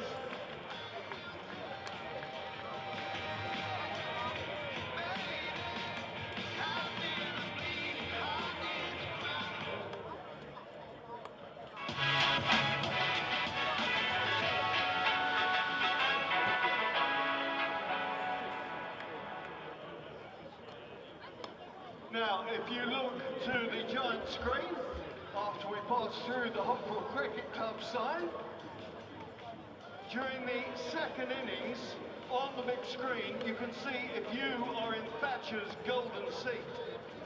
One lucky person will win a case of Thatcher's. So keep your eyes peeled to that big screen. It could be your lucky day.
Well, welcome back to listeners on the BBC Sport website and app from BBC Radio Derbyshire, and on the live stream as well, as Essex look to chase down 174 runs to win this T20 Blast match against Derbyshire Falcons at Chelmsford.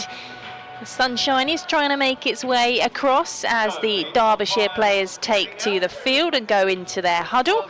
And coming down the steps are the Essex openers, Paul Walter and Michael Pepper, who will be wanting to get this Essex innings off to a good start. Good performance from Essex with the ball, getting Derbyshire all out, albeit on the last ball of the innings, but limiting them to 173 out there. The side that have been very powerful and impressive with the bat so far in their T20 Blast campaign. Remember, these two sides coming up against each other as one of the crossover matches, is that what we're calling it, with playing a team from one of the other groups. The other side that Essex will face outside of their group is away at Northamptonshire later on in June. I'm Victoria Polly from BBC Essex. We've also got James Patient, who'll be joining us regularly through this innings as well, and Dave Fletcher is back with us as well.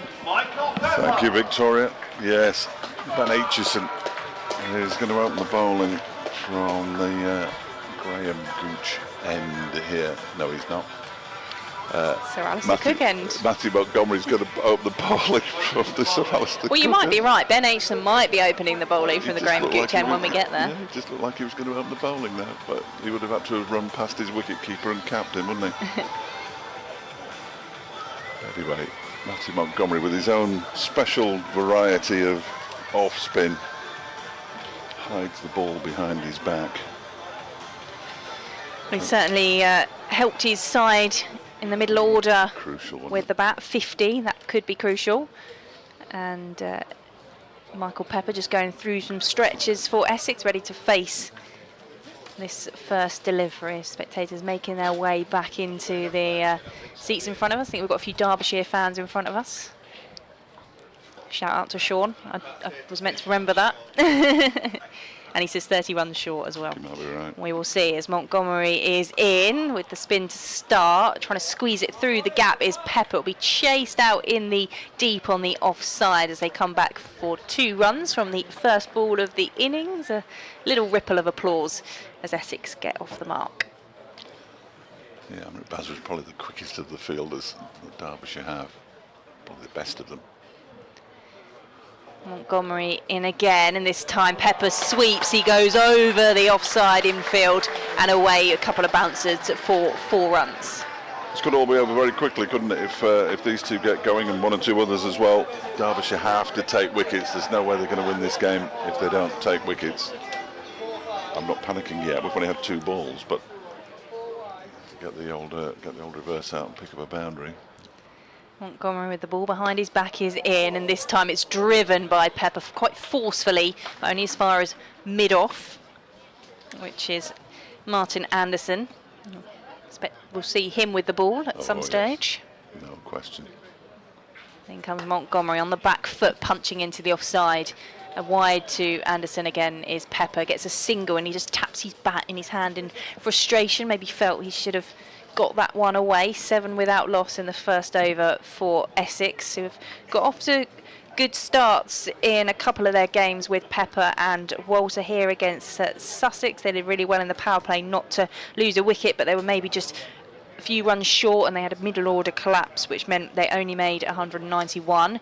As around the wicket, it's lofted. This is going to be a catch. No, drops just short of the fielder at backward point. Paul Walter facing his first ball of the innings and just misjudging that to Caleb Jewell. Yeah, just for a moment it looked like he was going backwards and then had to run forwards and couldn't get there. In comes Montgomery, and that one's wide of off stump and just dabbed into the offside by Walter. Final ball of the over. So we've had 7 from the first over, and then on Friday another impressive display from these 2 openers as Essex chased down 130 to win. There was a half century amongst that for Michael Pepper. Ben Aitchison's going to open the bowling from the Graham Gooch end. Yay! Deja vu. I knew he would. Medium pacer. so far this season. Has picked up 6 wickets, 2 for 7 against Leicestershire. He could do with something like that. Only bowled 2 overs at Grace Road, but something along those lines wouldn't go amiss. He's going to be bowling initially to Michael Pepper, who's on 7. He comes in and bowls to him, and that one is pushed into the offside, in between the 2 fielders on the edge of the 30-yard circle. Montgomery gets there. Oh dear. He tried to flick it back for Jack Morley, who was alongside him, and didn't get enough on it and just dragged it towards the rope, and it's gone away for 4. And they can't afford anything like that, Derbyshire, when faced with a very low total. 174, of course, is what Essex require. Can't be giving them freebies. You won't want to see that one again. No, you won't. Need just some balls. Pepper turns this one into the leg side this time. In off the boundary comes Basra, races in, keeps them down to a single. Excellent work from him. Pepper moves on to 12. In fact, as do Essex, they're 12 without loss. Akif Javed, the overseas. Can he come to the party for Derbyshire today? He's currently at short fine leg as Aitchison is in to Walter, who has a swing at that one and misses it. Wayne Madsen leaps in the air. Can't have missed the edge of the bat by much, but Paul Walter making his intentions perfectly clear here. He's going to try and score these runs as quickly as possible. That run rate could be important come the end of the qualifying campaign. Derbyshire's was quite good going into this game. It might take a bit of a tumble if they can't keep a lid on the scoring. This time he squared up a bit, but he manages to get the big, trying to play it into the leg side. It's gone out towards extra cover, and it's gone all the way for 4. And a false shot from Walter brings him a boundary. Jack Morley couldn't chase it down.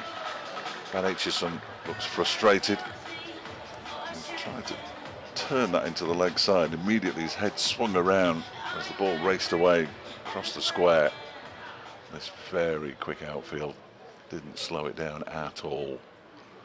In comes Aitchison again at 16 without loss. Bowls, that one is smashed into the offside. Has it got the legs to go all the way? No, one bounce and over the rope for 4 more. He meant that one.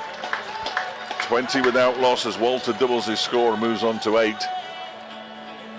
And Aitchison has got some thinking to do here after being hit for back-to-back boundaries, which can happen, of course, in T20 cricket. You've just got to put that one to the back of your mind. Think of a way of dismissing Paul Walter. Aitchison is in, and he's smashed that out towards cow corner for 4 more. 4-4-4 to complete the over. 24 without loss after 2 Essex. That was a big over for the home side. 17 runs from it. I know we're only 2 overs in, but it didn't look very fluid from Paul Walter to start with. That first ball he faced, just dropping short of the fielder, and then the ball squirting out where he didn't intend to play it. I was a little bit concerned at first, but he just seems to have found a bit of rhythm in that over, and the boundaries a couple of times will just maybe settle anything for Essex out there. 24 without loss.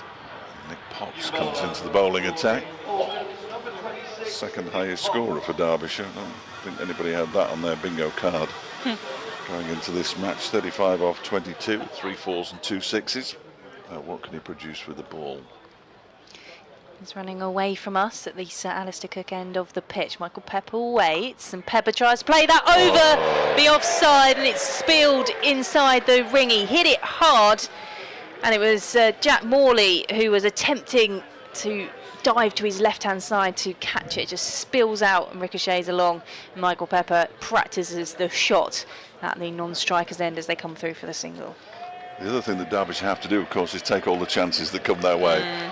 And yes, he was flying through the air. And now he's gone to field down by the boundary. He won't be enjoying that, will he? Be getting a little bit of banter from the crowd, I would have thought, Morley. And in comes Potts over the wicket to Walter, plays that into the ground. It bounces into the offside for the left-hander. I'd say I'd maybe rather it might be a slightly politer on a Sunday afternoon than it might be on a Friday night at Chelmsford, but still probably not the best place to be stationed after that. And it would have been a spectacular catch. I mean, he was sort of parallel to the ground, wasn't he, almost, when he got both hands to it. That's the annoying thing. Get your two hands to the ball, you ought to hold on. 25 without loss for Essex as Potts is in, and that's lofted into the leg side by Walter, fielded at mid-on. They'll come through for the single and a swap over in the field for the left-right combination. I'm all right for the first half of the, I do comparisons, but after that it all went a bit haywire on the notes. So Derbyshire need some good overs here. There was a 1 run over, a 3 run over, a 4 run over outside the power play. That'll be the key moments in this game, you'd expect. Potts stands on his mark. He's on his way into Pepper. Oh, that's gone high in the air from Pepper. He's already walking because the wicketkeeper has gone across to take it. It is taken, and that will be the end of Michael Pepper, who goes for an unlucky 13. Potts picks up the first wicket for Derbyshire in the third over, 26 for 1. Remarkable similarities with that catch from an Aaron Donald to Pepper catching Donald in the first innings. He had to run a bit further, I think, Pepper, probably ran 30 yards, whereas Donald ended up running out about 20, 25. He was almost, I suppose he was almost to the edge of the 30-yard circle, so, but this one would have been spinning a lot, had to keep his concentration, and then he had to dive forward to take the catch as well. But Nick Potts strikes, bit of hope for Derbyshire. A bit. Well, yeah, we said that Derbyshire have to take the chances when they come, and having spilled that catch earlier on in that over, they'll be pleased to have seen the end of Michael Pepper. Charlie Allison comes to the crease, saw him for the first time in the T20 on Friday because he's been away with the England Lions. He wasn't involved for the first couple of games for Essex, but he was there to hit the winning runs at Kent on Friday evening. He has a couple of stretches, taps his bat, and he waits for Potts, and that was played out into the ground and then into the hands of the fielder in the offside. I think there was initially a little bit of anticipation from the crowd to see if that was a catch, but it had hit the ground first and spilled up into the air. But a little jeer as well, as Jack Morley actually got both of his hands to that and held on to it. Only cost them 1 run, that drop, ultimately. Final ball of this third over then. Potts is coming around the wicket to the right-handed Allison, who again spoons that into the offside and practices the shot again at the end of the over. Good over there from Potts, with Essex 26 for 1. Excellent over from Nick Potts, just 2 runs coming from it. That is remarkable in a power play. Best of the power play. I was going to say the best of the power play overs for Essex was Riyad Mulders. He only went for 1 the last over of the power play. Here he comes then, Akif Javed. What can he do on this pitch? Rapid. We were told when he signed that he bowls in excess of 90 miles an hour. Knocked Tom Moores off his feet on Friday night, but of course if you get any part of the bat on it, it's going to fly. And he's on his way in to bowl to Walter, who clips this one away into the leg side. The umpire hops over it out on the boundary. Potts does the fielding, and they take a single, which will bring Charlie Allison on to strike. 27 for 1, early stages of the 4th over, chasing 174 Essex. Hot favourites at the halfway stage, you'd say. It'll take a really good bowling effort from the Derbyshire boys to take the points north up the M1. As Javed is in, that one is clipped around the corner by a leaping Allison. Oh, and there's a misfield by Amrit Batra of all fielders, and they come back for a comfortable 2. They've got to be squeaky clean, Derbyshire, and they haven't been so far. The pressure of having to be squeaky clean looks like it's starting to tell.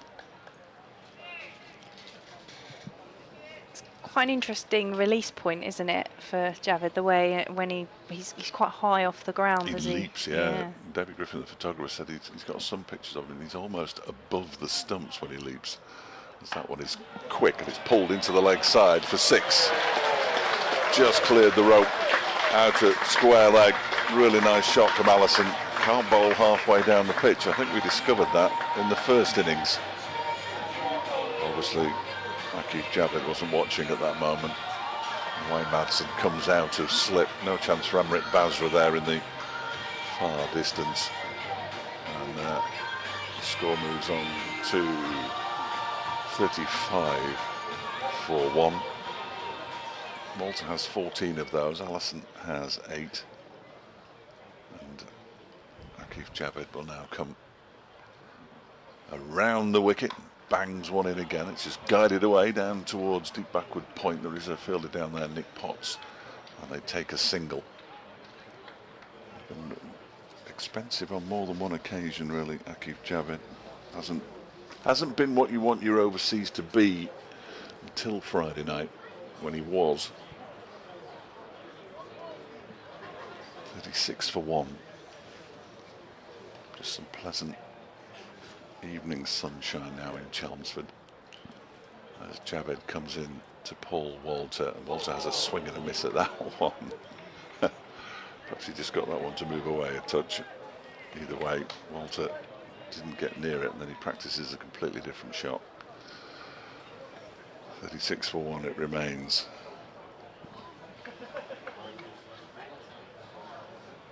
Will we see more spin to see out the power play? Will Ben Aitchison have a go from Alistair Cook end? As Javed over the wicket to Walter, oh, struck amidships as he tried to heave that into the leg side. It ends up not being too bad and over. 10 from it. 36 for 1 after 4. At the same stage, Derbyshire were 42 for 2. Yeah, they really motored, didn't they? That fell away a bit though. Yeah.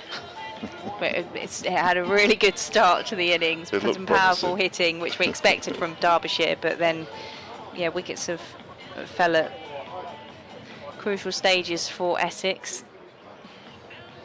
This is an interesting move. Potts, who conceded just 2 in his first over, is going to continue. And he comes from the Sir Alistair Cook end, pulled away by Allison with some force, and it will boot the fielder out on the deep at square leg for 4 more runs. Always dangerous.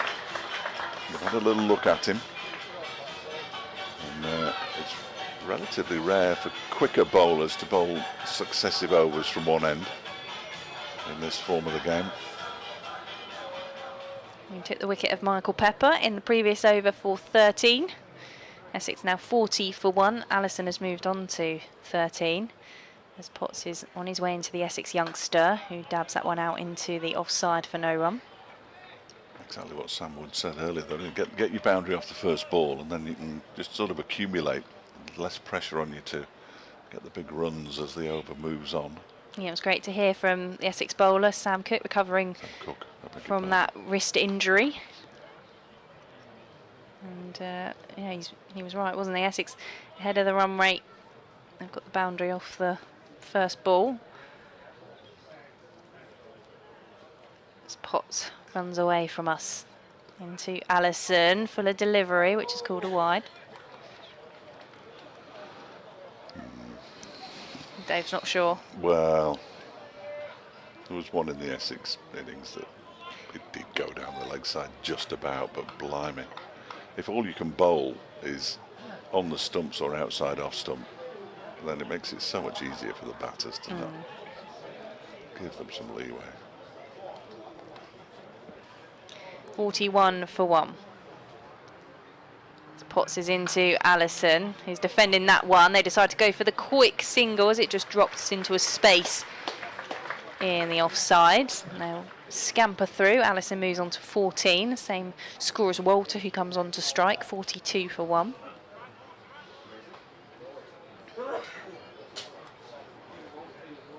I've never seen so many wires, but most of them are mine, but it's a health and safety nightmare. Yeah, I don't think we get approved. Potts is going to come around the wicket to Walter, who tries to pull. That one comes off the bottom edge of the bat, and they'll get the single, not what he intended. He looks frustrated, does Essex's opener, as he comes through to the non-strikers end, 43 for 1. 15 off 12, but you're right, he hasn't looked fluent at all, has he? Paul Waltz, I wouldn't mind not looking fluent with 15 off 12, but he'll suddenly click. 2 balls left from Potts, who is into Allison, who's driving that one, but he's driving it to mid-on. Martin Anderson collects it, no chance of a single. The weight you might have picked up on our mic. That breeze just blowing across the commentary box again at Chelmsford. Sun's disappeared behind some clouds, but still a pleasant Sunday afternoon to watch some cricket here in Chelmsford. That breeze is beautiful. It's lovely.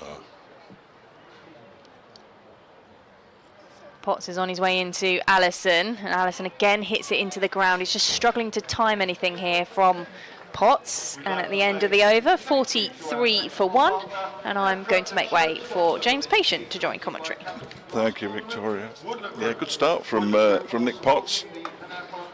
1 for 10 from 2 overs. Akif Javed is going to bowl the final over of the power play. It's often called the most difficult over of the power play. Well, tell that to Vian Mulder, will you?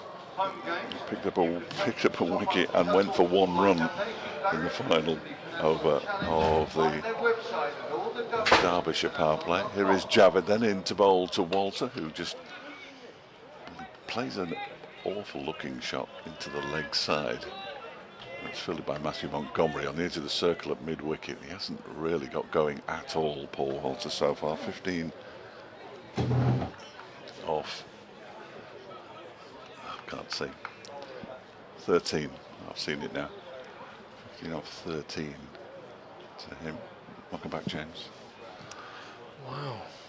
It's not a bad start by Derbyshire. Not a bad start from Derbyshire, I was going to say that. Javed is in again. That one is driven down the ground. That looks better. 4 runs straight back down the ground from Walter. It was a full delivery, almost in the block hole, but not quite.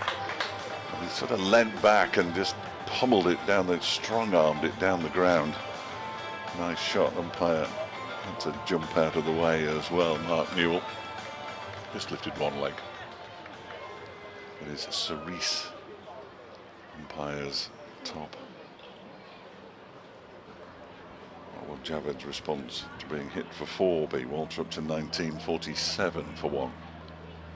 In he comes, bowls, and he smashed it. Oh, smashed it back to him. I was going to say he'd smashed it back to him.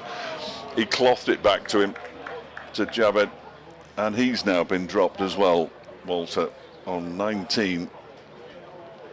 You cannot afford to drop chances.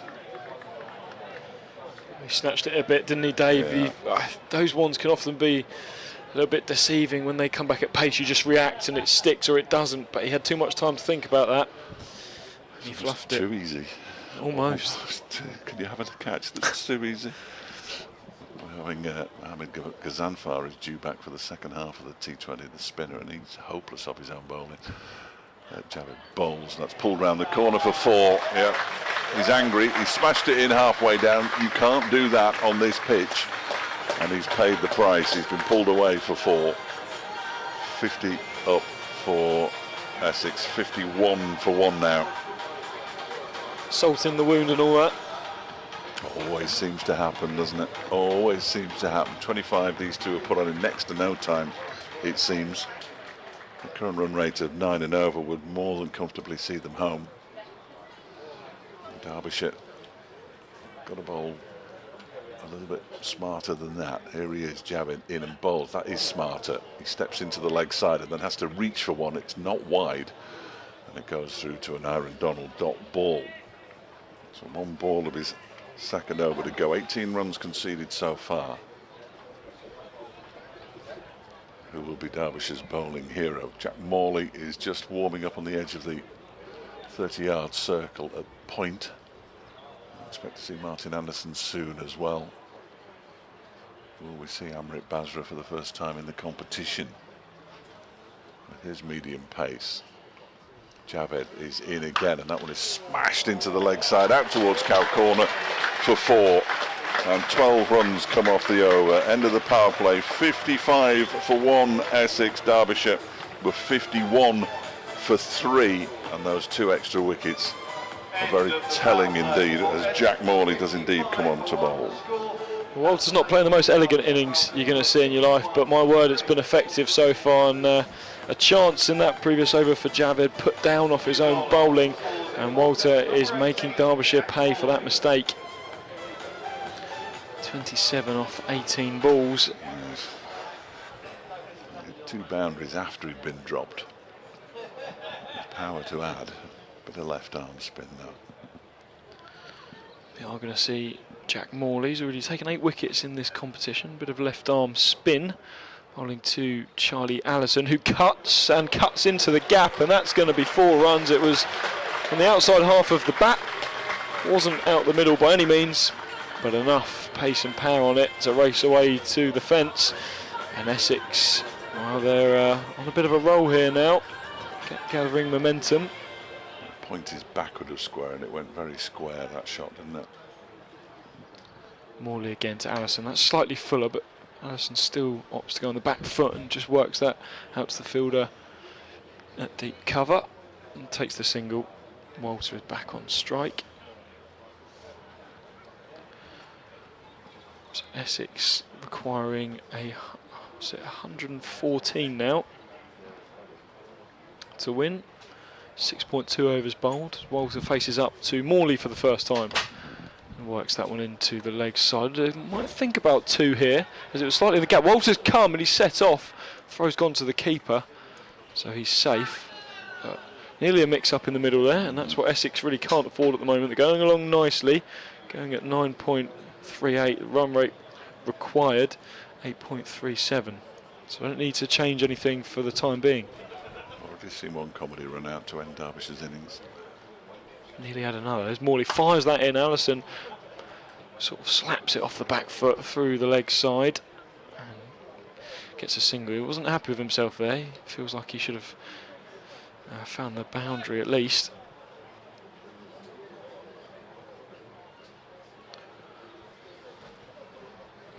Now Walter faces up to the left-hand spinner. That's slightly short again and clabbed into the leg side, fielded at deep square. Will just be another single. Montgomery juggled the ball a little bit there, but at least he didn't let it go through his legs or anything unfortunate like that. Well, with that Chelmsford crowd behind you, we've seen that happen all too often here. They really get on top of you, especially in the second innings. Morley to Allison again, just fires that through a bit quicker. Allison plays it back past the bowler, and Morley dives to his left but can't stop the single. So that concludes the 7th over. Essex 64 for 1, going along nicely. Ben Aitchison will come back into the attack. Conceded 17, most expensive over so far in this Essex innings, when he bowled the second over. He's still got good hair though, Ben Aitchison. That's important. Absolutely. It's inching, well it's not inching, it's millimetering towards the Alice band stage. Must be nice. Yeah, I'll say. I think that's the ultimate aim. And Aaron Donald just moving a couple of fielders around. Give Javed down at long leg. Moving square as Aitchison comes into bowl. That's turned into the leg side by Allison, but straight to Matthew Montgomery. And there's no run. Matthew Montgomery and Wayne Madsen, they're playing in the same team for the first time this season, but they're identical. The good thing is that Wayne Madsen wears the short sleeves with the elbow protectors and Montgomery wears long sleeves. I want to just work that out. So Aitchison's on his way in again. On bowls, that's driven. Backward of square, offside. The fielder won't get around. That's Nick Potts, and it's 4 runs. It beat Jack Morley, who's at backward point on the edge of the circle. Just a bit of width on offer there from Ben Aitchison, and Charlie Allison took full value off it to get a boundary. 68 for 1, and comes Aitchison again. This time Allison turns it into the leg side once again to Matthew Montgomery. That's another dot ball. Is it right Matthew Montgomery's German international? I believe he is, yes. South African Yes. born. I thought that was born quite in South interesting. Africa. I don't know how many times he's played for Germany. I was going to say, do they have much of a team? Oh, everybody's got a team now. Everybody's got a team now, James. Aitchison is in. Allison tries to pull this one into the leg side, gets a bottom edge on it, bounces into his pad and then out into the offside. Wayne Madsen skippered Italy. Yeah. He injured in the first game, wasn't he? 4 overs he managed, unfortunately. Oh dear. In a game that started at 5:30 that I set my alarm for to watch on the telly. I saw this person dive and I thought that looks a bit like Wayne Madsen. And he was helped from the field, never to be seen again. Thoroughly enjoyed his time out there in India, though, as Aitchison is in full delivery, driven down the ground, 4 runs. Allison, nice shot. He tried to get down to his left there, Ben Aitchison, to field it. Couldn't quite get down quickly enough. And Allison moves on to 29 now. So watch the replay, it's a beautiful stroke. Just sort of punching off the back foot. Very straight down the ground. Martin Anderson no chance at mid-off on the edge of the circle. This one will go to the leg side, I fancy. Well, it sort of does. Not where I expected it to. They go through for a leg bye to complete the over at 73 for one. So 9 runs off that over as well. After 8 overs, Derbyshire were 70 for 4 and looking in all sorts of trouble. As Jack Morley continues from the Sir Alistair Cook, and there's the free t-shirts again. Look. Crowd are loving it. Scrabbling about on the floor to get it. Everyone loves a freebie, don't they, Dave? Unbelievable. Charlie Allison just showing with that penultimate ball, the boundary struck past the bowler wise, being picked up by the England Lions. Here he goes again. He smashed that through cow corner off the back foot, and that's another boundary. Allison showing his class. 33 off 21 now. And you can just sense some of the Derbyshire's players' heads dropping slightly. They know they're up against it here. Indeed. Good little partnership building between Allison and Walter. So boundary to start this Jack Morley over. Allison working that into the leg side again. They're going to think about 2 here, but turn it down, I think, quite wisely as Martin Anderson rushes in from long on to field. Required run rate. I always find it difficult to say that. 3 Rs. Just over 8 and over. Essex going at a shade over 9s at the moment. That's given a bit more air. Walter pumps it down the ground. And it's... is it well fielded? That's out of our view here in the commentary box, but judging by the cheers. Yes, it was Ross Whiteley, and he put the dive in. We'll see it better on the replay here, if indeed we do see it. He was smashed down the ground. Ross Whiteley no, we won't see it on the replay. Shot of everyone. Got to it clearly, but couldn't prevent it from rolling into the rope. Another bonus for Essex. 82 for 1 now. Morley in again. Bowls. That's dragged down. Walter clubs it into the leg side. And I think he split the fielders again. He has. It wasn't clean contact off the blade of Paul Walter, but again picks his gap to perfection and back-to-back boundaries. 13 off the first 4 balls of this Morley over. He's going to do well to get out of this. What can he do now? Jack Morley needs to respond, gives it a bit more flight. Down the ground goes Paul Walter, stand and deliver. Tall Paul, that's another boundary. Clattered back over Morley's head. And Essex racing along now. 4 fours and a single from this over. Watching the replay back, clean striking from the Essex opener. This could be over quickly. Last ball of the over, probably to Morley's relief. Oh, and Walter's got a big top edge. I've spoken too soon, that's going to be out. It is caught at mid-wicket. Walter hangs his head to the sky in despair. Caleb Jewell takes the catch. Did well to steady himself, not always easy out of this bright sky. And Walter had to depart for 41 from 24 balls. A good knock from the opener. He'll be disappointed there. maybe got a bit greedy, having just hit 3 boundaries in a row. Wanted another one, looking for a maximum. Big hoik into the leg side, top edge, and fair play to Jack Morley. Tossed that one up, having gone all over the place. And the first 5 balls of the over, gets his reward. It's an expensive over, and it's 17 from it. Picks up the wicket. Number 99, Luke Benkenstein, the new batter, and Martin Anderson into the attack for the first time. coming in to the attack for Derbyshire Falcons, number 9. Former Middlesex man, of course. There's 6 wickets against Leicestershire, 6 for 23, 1 for 40 though on Friday night. And it was interesting when the Derbyshire players were gathered together that it was Wayne Madsen giving the pep talk rather than Aaron Donald, the skipper. Wayne Madsen, the skipper of the Red Ball team, and obviously the most experienced of all the Derbyshire players. There were few more experienced players in the country, I would suggest. I've been around since the late 2000s. So Martin Anderson to bowl to Charlie Allison, and Allison pushes this up towards long off for a single. First ball of the over. To 9 overs, Derbyshire, well, the 14 better off and 3 wickets better off Essex. Derbyshire was 76 for 5. Now they're 91 for 2 Essex. Derbyshire need some really quiet overs here, as Anderson is in, bowls, and it's pushed straight back to him by Benkenstein.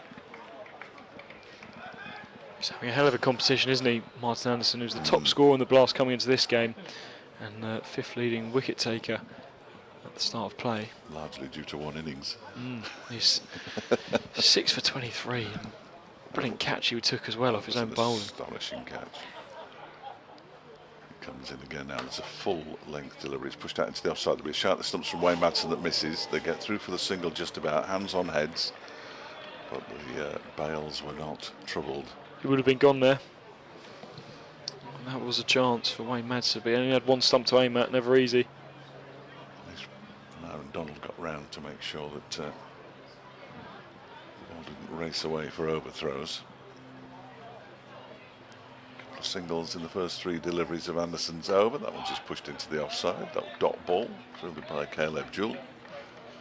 And now it's 2 runs off the first 4 balls of the Martin Anderson over. 92 for 2. They know that they don't have to go hard though here, Essex. They can take their time. They don't have to win it in 15 overs. As Anderson comes in, and that one is whipped into the leg side by Allison. Will come back for the second as well. That's tight, and he's out. Running back for the second. Benkenstein didn't have the legs to make it. It was a good throw from the boundary by Matthew Montgomery, and all of a sudden a 3rd wicket goes down with the score on 93, and it just opens the door slightly for Derbyshire. Really good throw. Bales whipped off by Anderson. 93 for 3 now, Essex. Did they need to risk that second run? I would say they probably didn't, Dave. They don't need to win it in 15 overs, do they? Just win it however you get there. Just get across the line and get the points and worry about everything else further down the line. There's a lot of games still to be played. Looking at the shot, it was a nice enough shot. In fact, Benkenstein had a really good go at getting a quick start there, but it was a really good throw from Matthew Montgomery. Benkenstein's lightning fast between the wickets, but even he couldn't get back in time for that. It was a poorly judged second run. Now Vian Mulder, South African international, comes striding to the crease. Been pretty decent form for Essex, particularly with the ball. He's quicker than I remember. Perhaps he didn't bowl much for Leicestershire. He certainly bowled for Leicestershire, and definitely saw him bowl. Yeah, can hurry batters. There's Anderson, bowls to Allison, hits the pad, he goes for the run. There's a shot at the stumps from Anderson that misses. He was scurrying back into his ground. He's looking a little bit antsy out there, isn't he? Charlie Allison. We get to the halfway stage, and 3 runs come off the 10th over. 93 for 3, Essex. Still very much in the driving seat, but just occasionally keep giving Derbyshire a little bit of hope. Well, of course, all the Derbyshire supporters out there listening on Radio Derby, joining in with this Radio Essex, BBC Essex commentary, will know that it is indeed the hope that kills you. Yeah, just a bit frustrating from Essex. I don't think they needed to go for that second run. We talked a lot about getting the boundary away and accumulating the runs there ahead of the run rate. DLS is good as Morley begins a new over from the Sir Alistair Cook end. Turn around the corner from Moulder. No chance for coming through off that one. Dot ball to start with. And just a couple of quick wickets can change the complexion of a game in the T20. Bless you. I bet you picked that up on the commentary. So Morley is in around the wicket, and that one's driven through the hands of cover by Moulder, who wants to, and he'll get there easily on this occasion for Essex. So he is off the mark. 95 for 3. Slightly disappointing from Caleb Jewell there.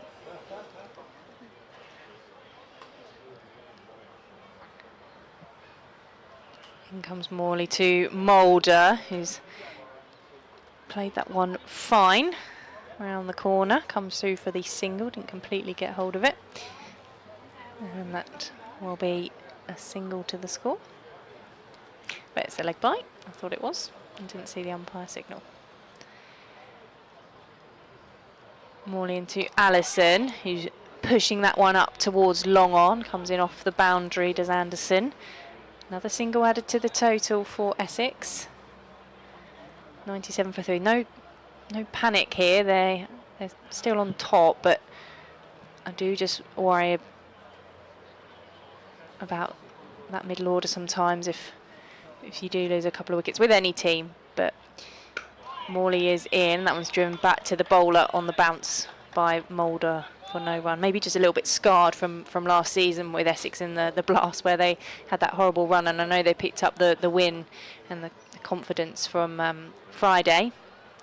As Morley is in, and that one's driven by Moulder back past the bowler.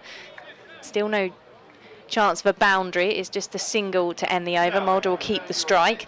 98 for 3, but 76 to win now for Essex. We're going to see Akif Javed. More interesting now. Derbyshire fans just offering a little bit of analysis from standing in front of us. I've never met that chap in my life, by the way. I have no idea who he is. He was telling me he's a Derbyshire fan who moved to I think he said Chelmsford. Oh, okay. That might be why I've never seen him. I was in the midst of sorting out some wires, so I was maybe a bit flustered, but I think that's what I can recall. Here comes Akif Javed in and ball strikes the batter, Liam Moulder. He is sharp. His first over went for 10. He's only got a couple of wickets as well this season so far. You always want more from your overseas, don't you? The gun for hire, the man on the big bucks. No sign of Amrit Basra warming up on the boundary, incidentally, at deep backward square leg, as Akif Javed comes in to bowl to Moulder, who cloths it into the leg side. I think he'll only get one here. They won't take on the Basra arm, and they don't. Single is taken, 99 for 3. Derbyshire got into the 3 figures around this time. This one went, look at that, that's just hopeless, isn't it? Notes went all haywire. I missed an over. Can't quite remember whose over it was. Wayne Madsen having a chat with Akif Javed again. I'm not entirely sure what they can tell him,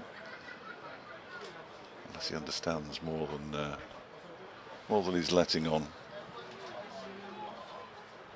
Here he comes from the Graham Gooch end, bowls, and that is chopped into the ground by Allison. Loops up straight into the hands of Caleb Jewell. Good over so far, but it is only half done. Allison goes for a little wander down the pitch. the gardening. Donald with his hands on his hips behind the stumps, no doubt calculating who he should be bowling and when. As Javed past the umpire around the wicket, that is turned away down towards long leg. Ben Aitchison's down there though. Leg by signalled, and the 100 comes up for Essex. 100 for 3 in the 12th over.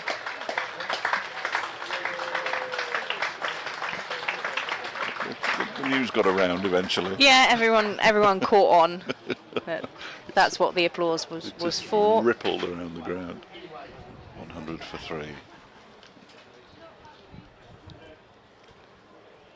2 balls to go of Akif Javed's second over. He's in and bowled. That's driven straight back to him by Vian Mulder. I was listening to Nick, and when he was with Kevin at Hampshire last Tuesday, and I almost fell off my chair when he said that he thought that 170, 180 was a good score at Chelmsford. I always thought more than that, and he's watched an awful lot of cricket here, hasn't he, over the years? Yeah. So it must be the pitch, because the dimensions would suggest that you could clear the ropes on numerous occasions. That gives Derbyshire a bit of hope. Well, that one's been played back leading edge over the head of Akif Javed for a single by Vian Mulder. A really good over there from Akif Javed. 103 runs from it. 101 for 3 after 12. And Akif Javed is now bowled a couple of overs. He's bowled 3 overs, I beg his pardon. 3 overs now for 24, I think. And Martin Anderson is back. Change of bowler at the Sir Alistair Cook end brings back number 9, Martin Anderson. I wouldn't disagree. I'm not going to sit on the fence here. I wouldn't disagree with Nick, but I wouldn't entirely agree. I guess I didn't hear the conversation, but I think. Yeah, we've seen more around the 200, maybe pushing over recently. But I might not have heard the whole conversation. Well, no, yeah, but it was on. But I think sometimes it is these kinds of scores that make me nervous. As Anderson is in, and that one's driven but not timed by Mulder up towards long on for no run. Yeah, it's those mid-range scores that feel gettable, but then you lose a couple of wickets in the middle order very quickly, and it just changes. I know that's T20 cricket, but Anderson is coming in as the sun comes out to Allison, who's playing that one square of the wicket into the offside, coming through for the single. Have just seen the boundaries dry up for Essex ever so slightly as they move on to 103 for 3, 71 to win. Mulder and Allison just trying to rebuild after the wicket of Paul Walter, as that is high in the air from Mulder. Will he clear the ropes? I think he will. That should be 6. Yes, there's an attempted catch on the boundary rope. There were 2 fielders out there who were going to try and catch that one in tandem, but that is up in the air and over deep mid-wicket from Mulder. Bounces the right side of the rope from an Essex point of view in front of the spectators sitting by the pavilion. And that is a much-needed boundary for Essex in this run chase. I'll say it was Nick Potts who was over the boundary. I think he was trying to keep his feet in the air and chuck it back in, but he couldn't get a hold of it. 109 for 3 as Anderson is in. Mulder tries to pull that one, but it goes through to Donald behind the stumps for no run. And Martin Anderson will not sledge the batter. Barely talks to anybody. That might just be me, actually, but he doesn't say much. He's walking back to his mark, tossing the ball in the air. As Mulder waits, he's on 12. Over the wicket, Mulder goes long as he lofted that one straight to long on. He's caught. Montgomery was waiting for it as Mulder looked to go big again. He spins his bat in his hand in frustration. Easy catch on the boundary rope for Montgomery, and Essex lose their 4th wicket at 109 for 4. Another example, really, of them almost getting greedy. You've hit a 6. Just push the ball around for the rest of the over. No need to do anything silly. And I'm afraid that Mulder has done something silly there. Got himself out. When he hit it initially, I thought it was coming our way, but he didn't. It didn't have the legs to get all the way over the rope. In fact, it only just had the legs to get all the way to Matthew Montgomery.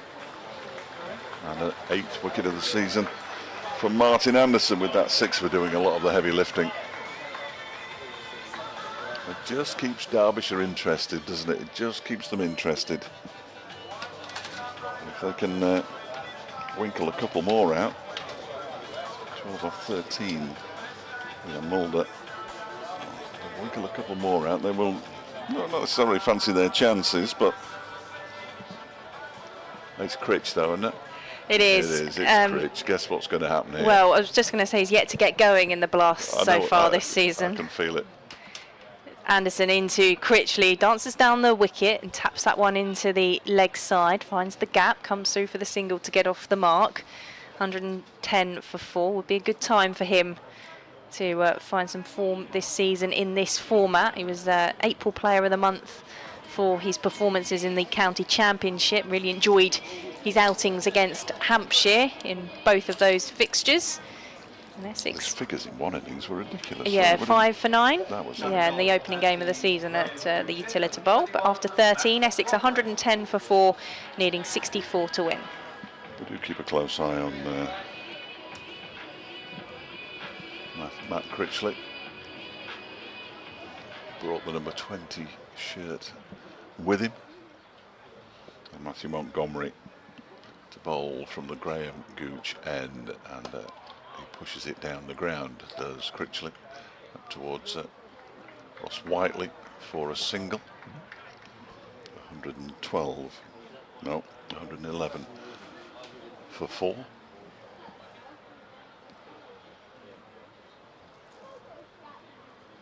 Comes Montgomery now to Allison, who drives down the ground to Martin Anderson for a single. Good start to the over for Matthew Montgomery with his unorthodox action. I'm not sure how much mystery there is in his spinning. He drops that one a bit short, and that's been played very fine by Critchley. Reverse, Aitchison's chasing it, and he won't get there. And it goes for 4. And he'll be disappointed there, Matthew Montgomery. He just about got the bat on it, did Matt Critchley. And away it went for 4, 116 for 4 now.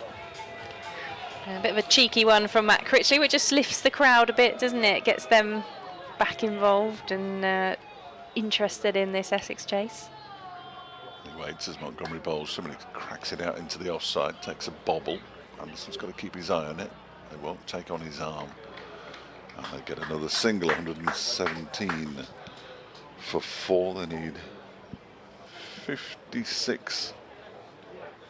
No, it's already changed. 57 off 38.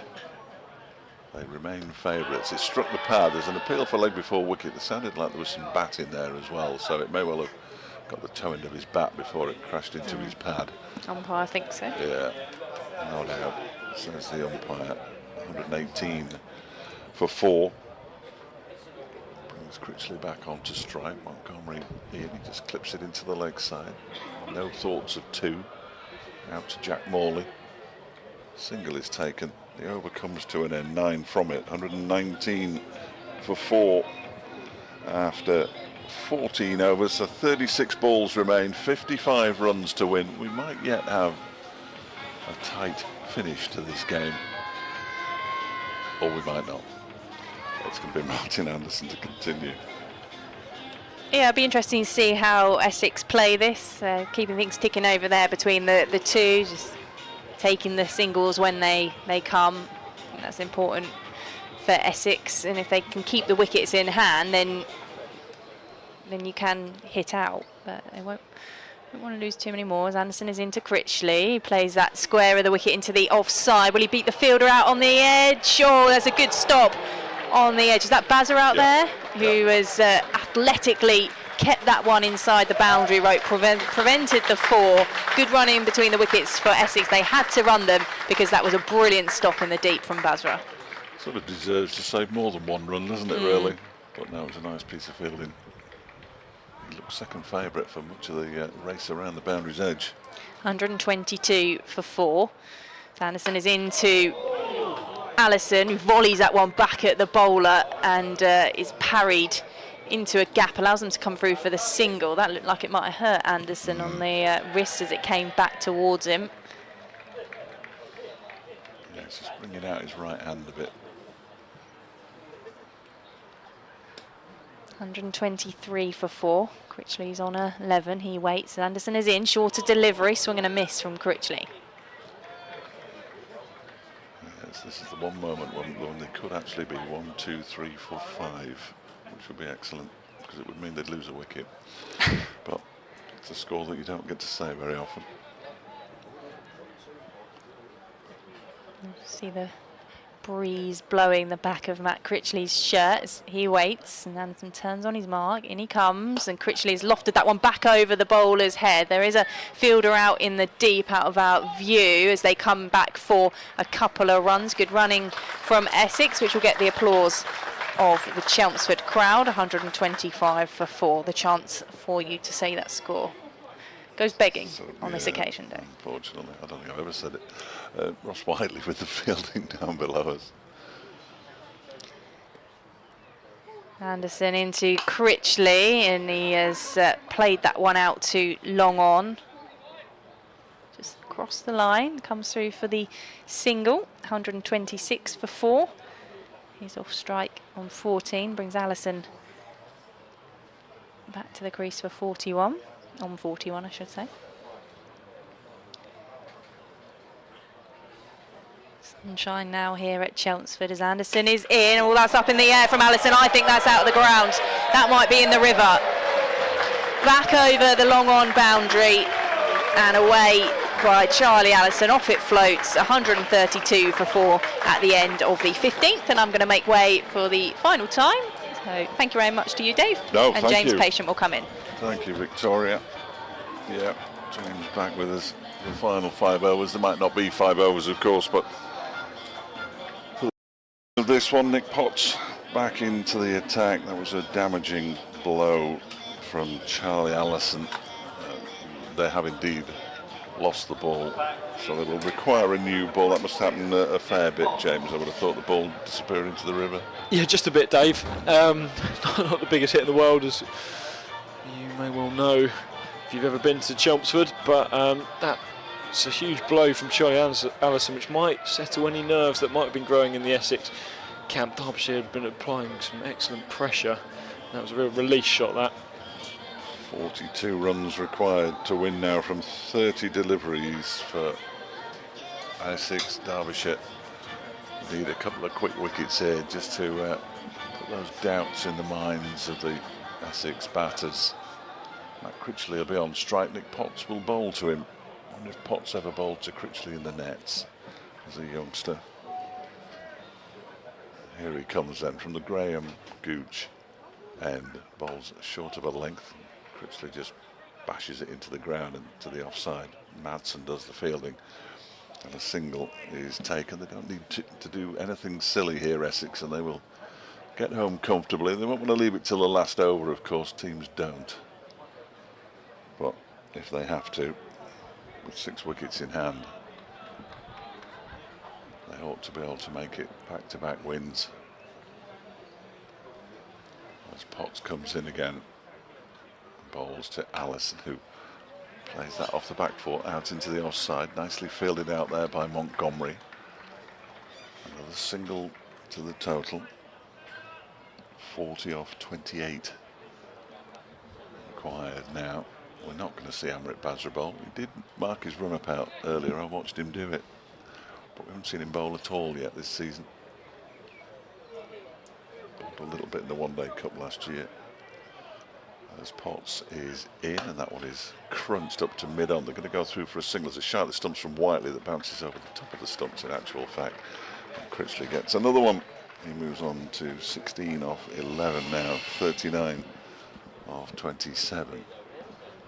I'd say Derbyshire just one very good over away though from turning the game on its head. Cricket's a a game of fine margins, isn't it? So this game could easily swing back in the visitors' favour. Could do with Charlie Allison. He's on 48. Potts bowls to him. He clips that into the leg side. He's only going to go on to 49 with a single out to Amrit Basra. A deep backward square leg. 136 for 4 now. Two batters have a chat. We don't need to do anything silly. It must certainly be the message between the two of them. Take this as deep as they possibly can. Critchley on 16 on strike as Potts runs in towards him and bowls halfway down the pitch. He pulls it round the corner, picks up another single and moves on to 17. 137 for 4. It's those 6 wickets in hand though, isn't it? If they do need to chance their arm, Essex, they can do it comfortably. Still batters in the shed, very competent batters as well. Simon Harmon, Noah Thane, Shane Snater. Long on has gone back and third man has come up to the edge of the circle as Potts bowls, and it's crashed into the leg side out towards Jack Morley for a single, and the single was taken off every single delivery of that over. 6 from it. The 50 though for Charlie Allison off 37 deliveries. He's batted really nicely and he could be the difference between the two sides here in Chelmsford this afternoon. They need 36 more runs to win off 24 balls. Yeah, Charlie Allison, fantastic knock again from the young man, back from England Lions duty. And what a difference he's made to this Essex side. Back in on Friday, picked up their first win of the competition, and he will very much be hoping to steer his side over the finish line once more.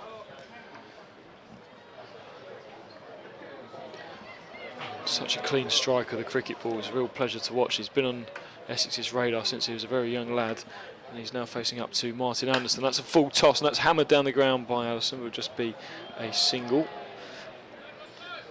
Bit of a fumble there from Ross Whiteley. They didn't contemplate the second. Not the easiest day in the field, has he, Ross Whiteley? I imagine he's getting a fair bit of grief from the Loyal Essex supporters in the stands behind him. So Critchley facing up to Anderson now. Oh, and that's well bowled in the block up. It's even better shot from Matt Critchley as he somehow works it round the corner. Good Yorker from Anderson, and Critchley, for his fast wrists, got him out of any trouble he might have been in there. And it runs away down past fine leg for 4 runs. Terrific reaction from Matt Critchley, wasn't it? On it like a flash. Guided it down to fine leg from the boundary. Yeah, Anderson didn't do a lot wrong there. He looked to respond. Again looking for the block hole, but this time it goes the distance. So a 4 and then a 6 for Matt Critchley over deep mid-wicket. The fielder on the boundary thought he might be in the game for just a second. Is it Nick Potts out there? It goes over his head just, and it's a maximum for Matt Critchley. I think even if he'd caught it, he would have gone over the boundary with it. Nick Potts, he's standing right on the rope. He looks a little disappointed not to have got something on it. Perhaps he just got his fingertips to it, but had enough. Critchley, who's now motoring, isn't he? 27 off 14. Yeah. Yeah, nearly 200 strike rate and just 25 required from 21 balls now. Oh, that was fabulous timing from Matt Critchley. How can Martin Anderson respond? He drags his length back and he's been flayed away through the covers, and this might go all the way to the fence. It does, dive in the deep, can't cut it off.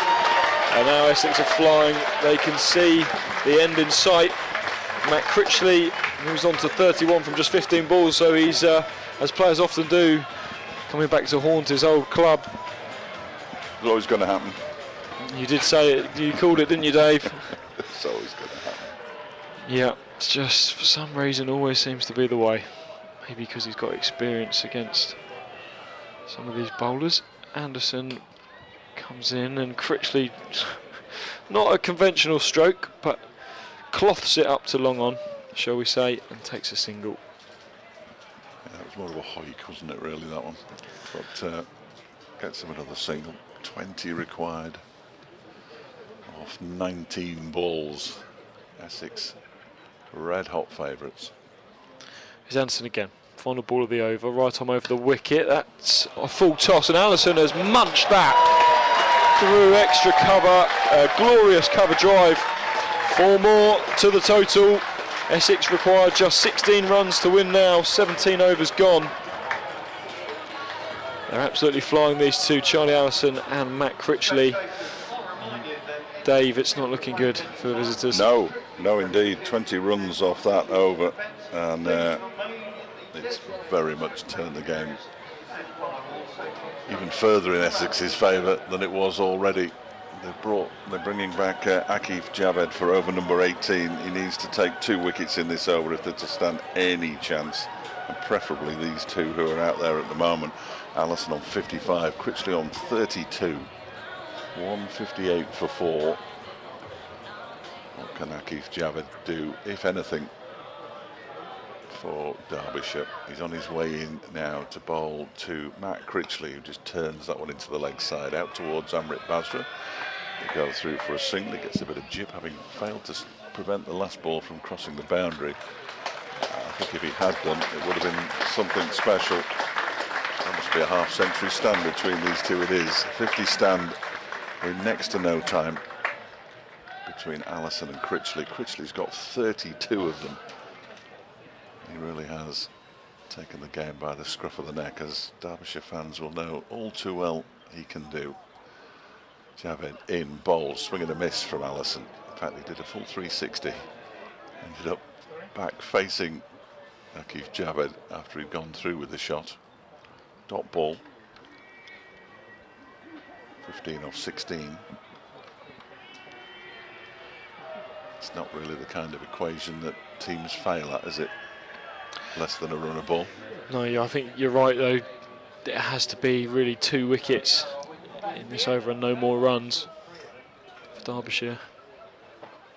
He bowls, and that one goes through him. Allison beaten for pace. The ball goes through to an Aaron Donald behind the stumps. 15 off 15, exactly a run a ball required now. He goes and taps the pitch in Akif Javed's half. Just to let everybody know where that one was pitched. If it was pitched there, it didn't really get up because it went past his hip.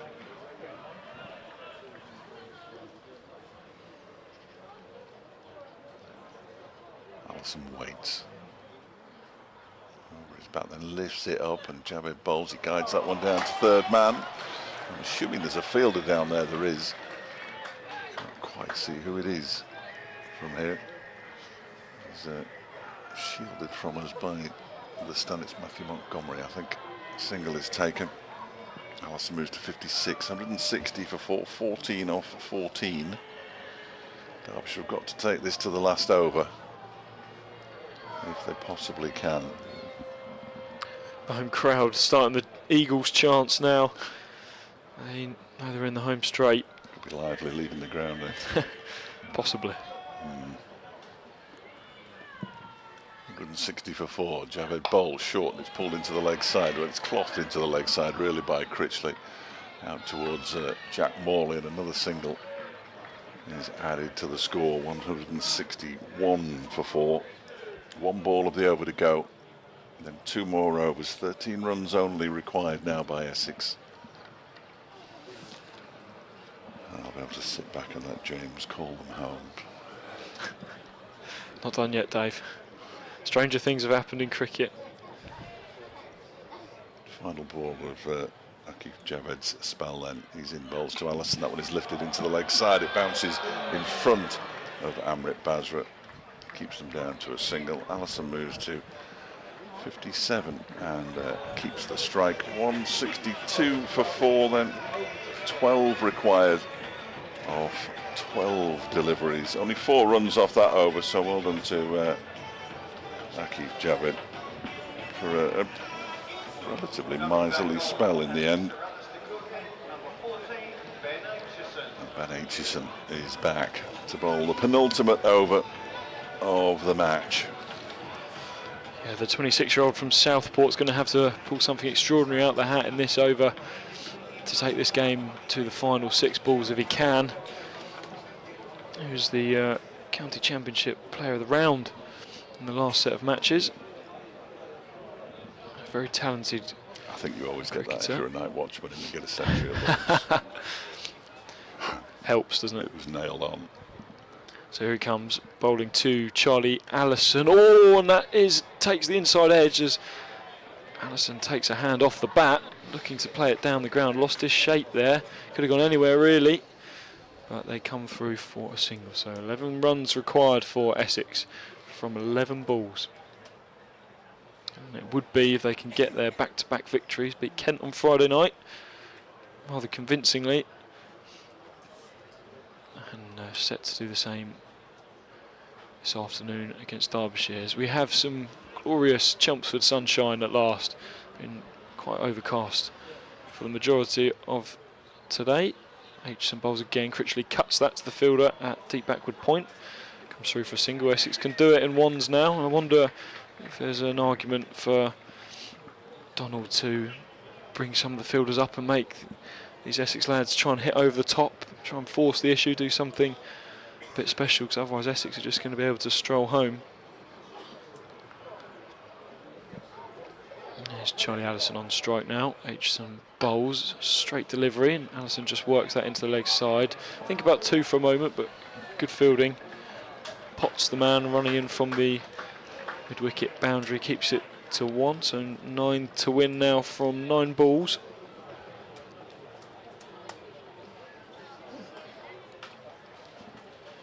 Critchley's 35 not out of just 19.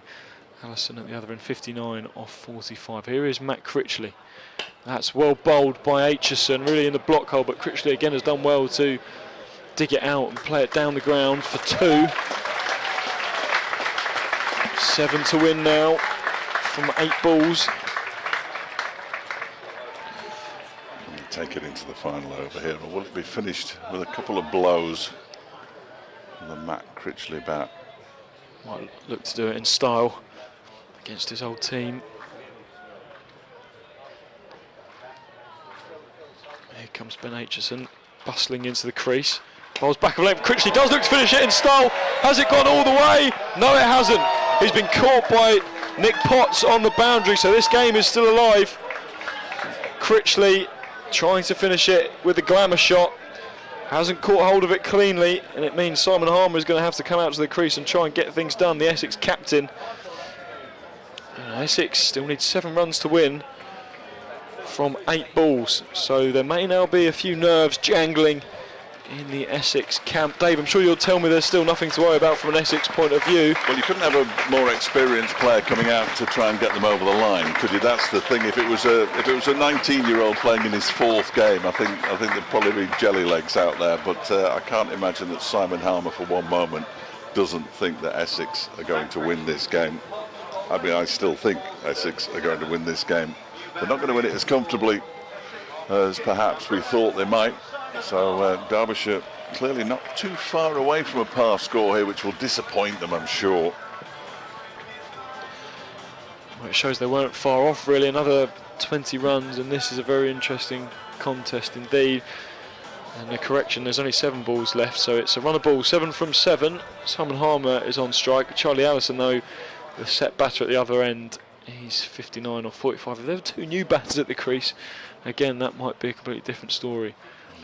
If I just can get rid of Harmer from this final delivery of his spell, that would go a long way to raising hopes, I'm sure.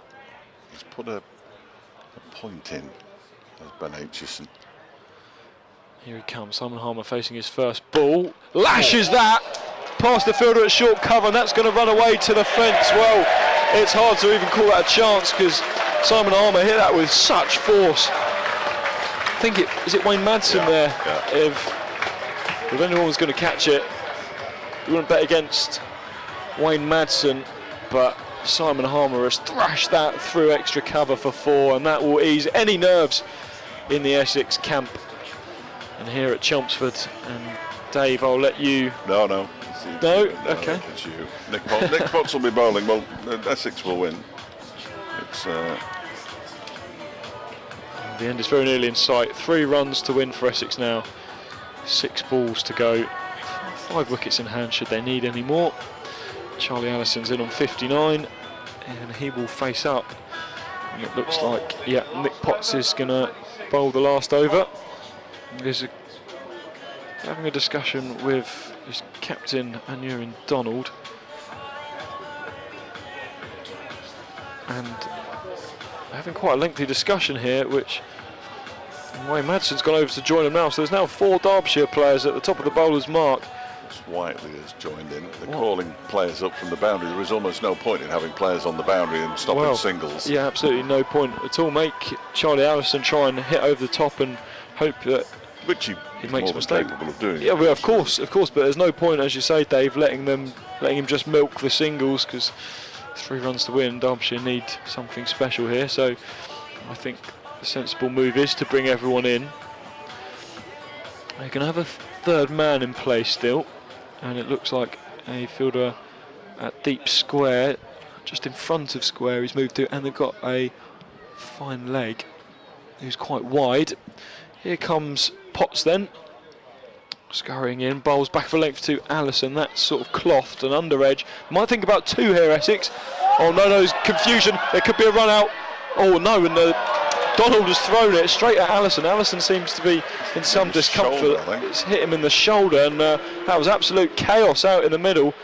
Now, Essex have made it back for a second, but there was confusion in the middle between Harmer and Allison. Donald gathered, looked to throw it at the bowler's end, where Harmer might have been struggling. Had Charlie Allison not got in the way of it, but I don't think there was any intent there from Allison to obstruct the field, and he's just worn it in the chest there from point blank. Having a minor conversation about that. And Aaron Donald's walking down to speak to his bowler. What 1 run required now, isn't it?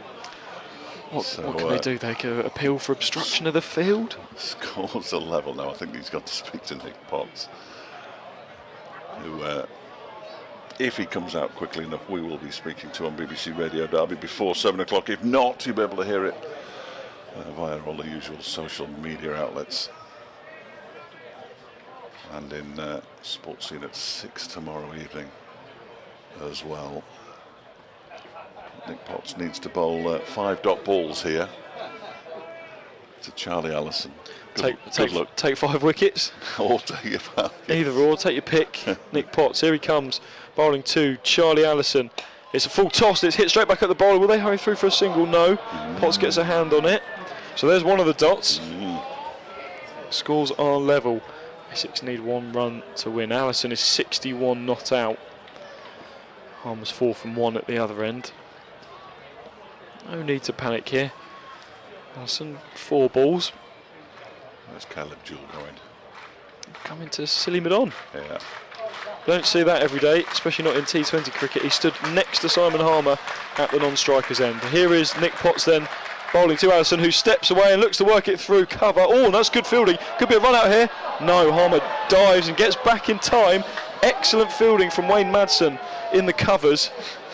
Allison stepped away and looked to flay it through the offsides, but couldn't pierce the gap. He's done 40% of his job.